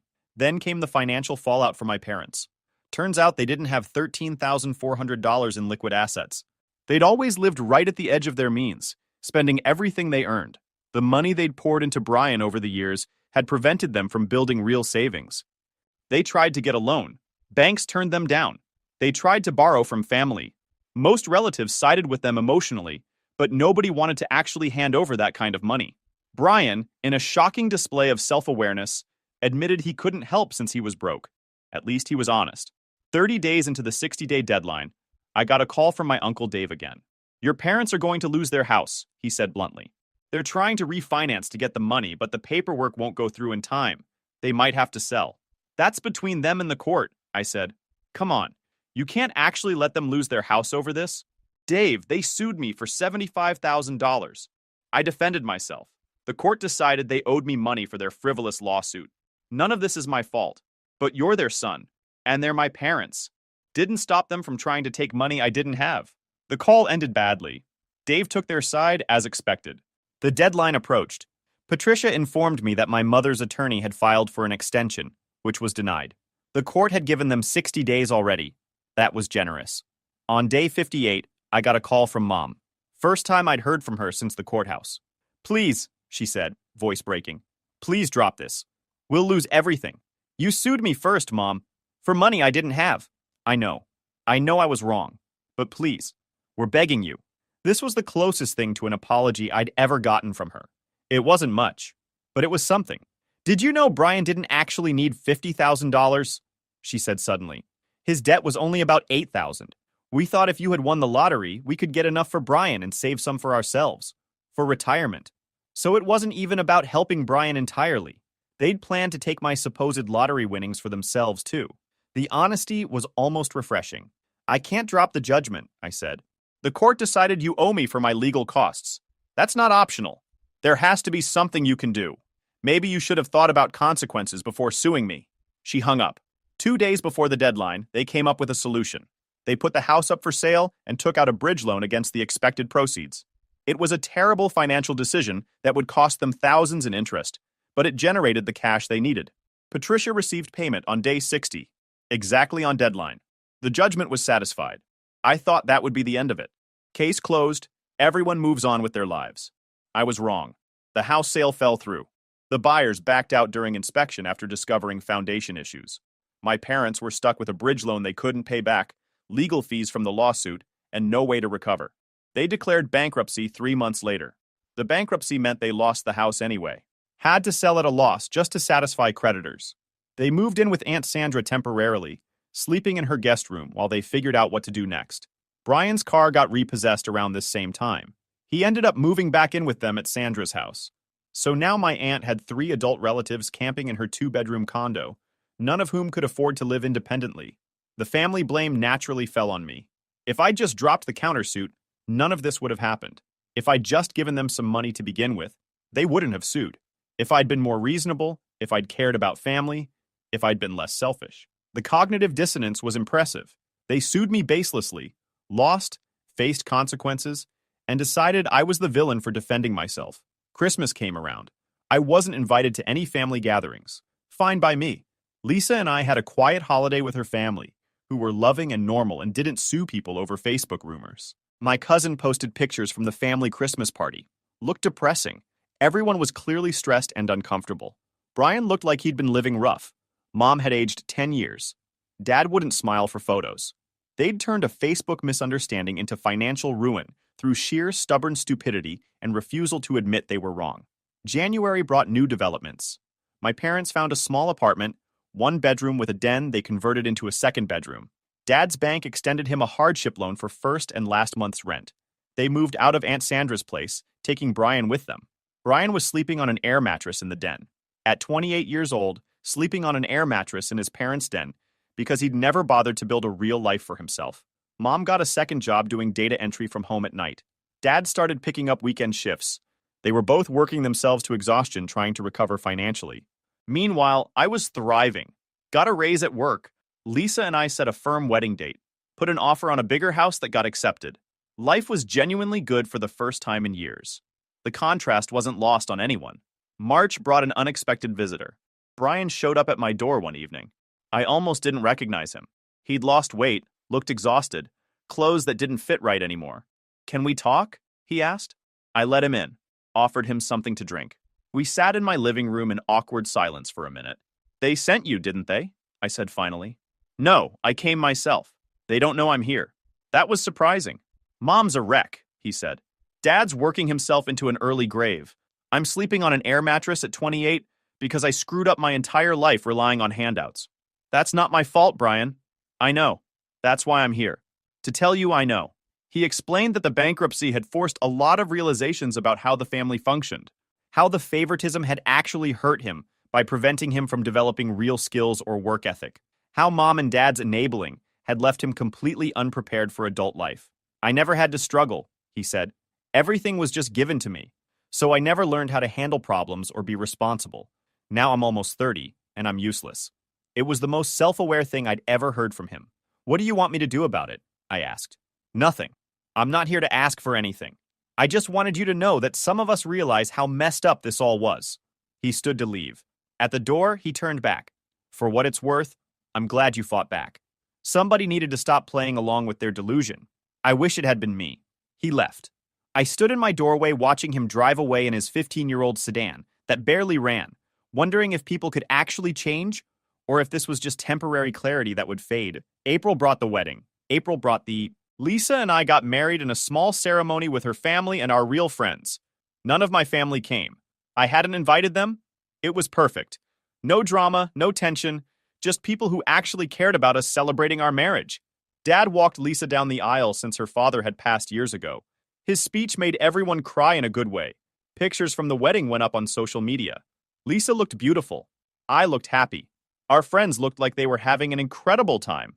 Aunt Sandra commented on one photo. Family should have been there. I deleted the comment and blocked her. The honeymoon was 2 weeks in Hawaii. We turned off our phones, disconnected from everything, and just existed together. It was the most relaxed I'd felt in years. Coming home meant dealing with reality again. There were voicemails from Dad asking if we could talk, messages from relatives saying I'd gone too far by not inviting my parents to my wedding. The usual guilt tripping. I ignored all of it. May brought unexpected news. My mother had filed for divorce. The bankruptcy, the financial stress, living in a cramped apartment, working multiple jobs, watching Brian struggle, and dealing with family backlash had destroyed their marriage. Mom blamed Dad for not stopping her from suing. Dad blamed Mom for filing in the first place. The fighting apparently became constant. Brian moved out into a room he rented from some guy on Facebook. Mom got the apartment. Dad moved into an even smaller studio across town. The family was completely fractured, all because of a Facebook post about someone else's lottery win. June brought a letter, actual handwritten letter from Mom, forwarded through Patricia's office since Mom didn't have my current address. It was 6 pages long, rambling apology mixed with justifications, mixed with grief over losing everything. She admitted she'd been wrong to sue me. She admitted the favoritism toward Brian had been unfair. She admitted that her pride and stubbornness had destroyed the family. But then the letter took a turn. She wanted me to understand her perspective. She was scared about retirement. She'd panicked when she heard about lottery winnings. She'd been trying to secure their future and help Brian at the same time. The letter ended with a request to meet and talk, to try to rebuild some kind of relationship. I read it twice, showed it to Lisa. We discussed it for hours. In the end, I didn't respond. Because even in her apology, she was still making excuses, still trying to justify her actions, still not fully taking responsibility. The relationship was done. Some bridges, once burned, can't be rebuilt. July brought more changes. Brian got a job at a grocery store. Not glamorous, but steady. He moved into a better room, started posting on social media about small victories like saving up for new work shoes or finally paying off an old credit card. Maybe he actually was changing. Time would tell. Dad started seeing someone new. A woman from his bank who'd gone through her own divorce. They looked happy in photos. Good for him. Mom was still alone in her apartment, working 2 jobs, posting occasionally about how much she missed her family. The comments were always supportive relatives telling her she'd done nothing wrong and her son was the problem.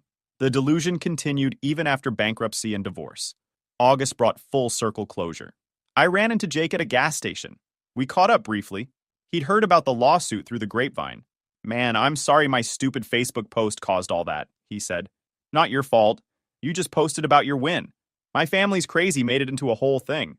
Still, that's insane. Your mom actually sued you over my 10 grand? She thought it was 75 grand and that I'd won it and was hiding it." Jake laughed. Not cruelly, just at the absurdity. "That's the dumbest thing I've ever heard. You should see the court transcripts. It gets dumber." We parted ways. Jake went back to his life. I went back to mine. September marked 1 year since the lawsuit started. A full year of drama, legal battles, family destruction, and vindication. I thought about my mother's letter again. Part of me wanted to respond, to at least acknowledge her attempt at apology. But every time I considered it, I remembered standing in that courtroom, watching the judge explain to her that she'd sued her own son over a Facebook misunderstanding. Some things can't be forgiven, not because the hurt is too deep, but because forgiveness would require forgetting the lesson. My mother taught me that family loyalty only flows one direction in our family, that their golden child worship would always trump basic reason, that they'd rather destroy themselves than admit they were wrong. Those were valuable lessons. Painful, but valuable. October brought the house closing. Lisa and I moved into our bigger place. 3 bedrooms, nice yard, good neighborhood. We could afford it comfortably on our combined incomes. The irony of moving into a house nicer than the one my parents lost while refusing to reconcile with them wasn't lost on me. Lisa thought maybe I should feel guilty about thriving while they struggled. I didn't. Their struggles were entirely self-inflicted. Every single consequence they faced was the direct result of their decision to sue me over fictional money. They could have asked if I'd actually won anything. They could have verified with the lottery commission. They could have looked at Jake's Facebook post more carefully. Instead, they jumped to conclusions, filed a lawsuit, and refused to back down even when presented with overwhelming evidence they were wrong. That was their choice. These were their consequences. November brought Thanksgiving. Lisa's family invited us over. They were warm and welcoming, and treated me like I belonged. During dinner, her uncle asked how my family was doing. Haven't spoken to them in over a year, I said simply. Oh, I'm sorry to hear that. Don't be. It's for the best. Lisa squeezed my hand under the table. Her family didn't push for details. That night, I thought about previous Thanksgivings. Sitting at my parents' table, watching them dote on Brian, feeling invisible, listening to them discuss Brian's problems and accomplishments while my existence was background noise. This was better. This was what family was supposed to feel like. December brought the final chapter. My Uncle Dave called one last time. Your mother's not doing well, he said. She's depressed, working constantly, living in that tiny apartment alone. She really wants to talk to you. She knows how to reach me if she wants to actually apologize, I said. She did apologize. She sent you that letter. She made excuses in that letter. That's not an apology.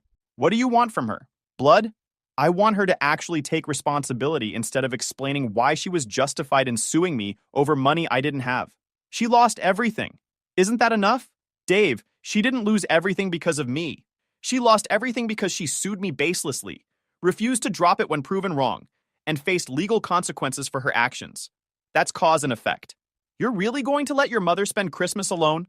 She's spent the last 30 years making me feel alone at family gatherings. She'll survive. Dave called me cold and hung up. I didn't care. Christmas came and went. Lisa and I had a quiet celebration. Started planning for the new year. Discussed maybe starting a family of our own eventually. The lawsuit that had dominated a year of my life was truly over. The family that had treated me like a second-class citizen my entire life was out of my life permanently. If you enjoyed this video, please hit that subscribe button. It really helps the channel and help us bring you more and better stories. Thanks.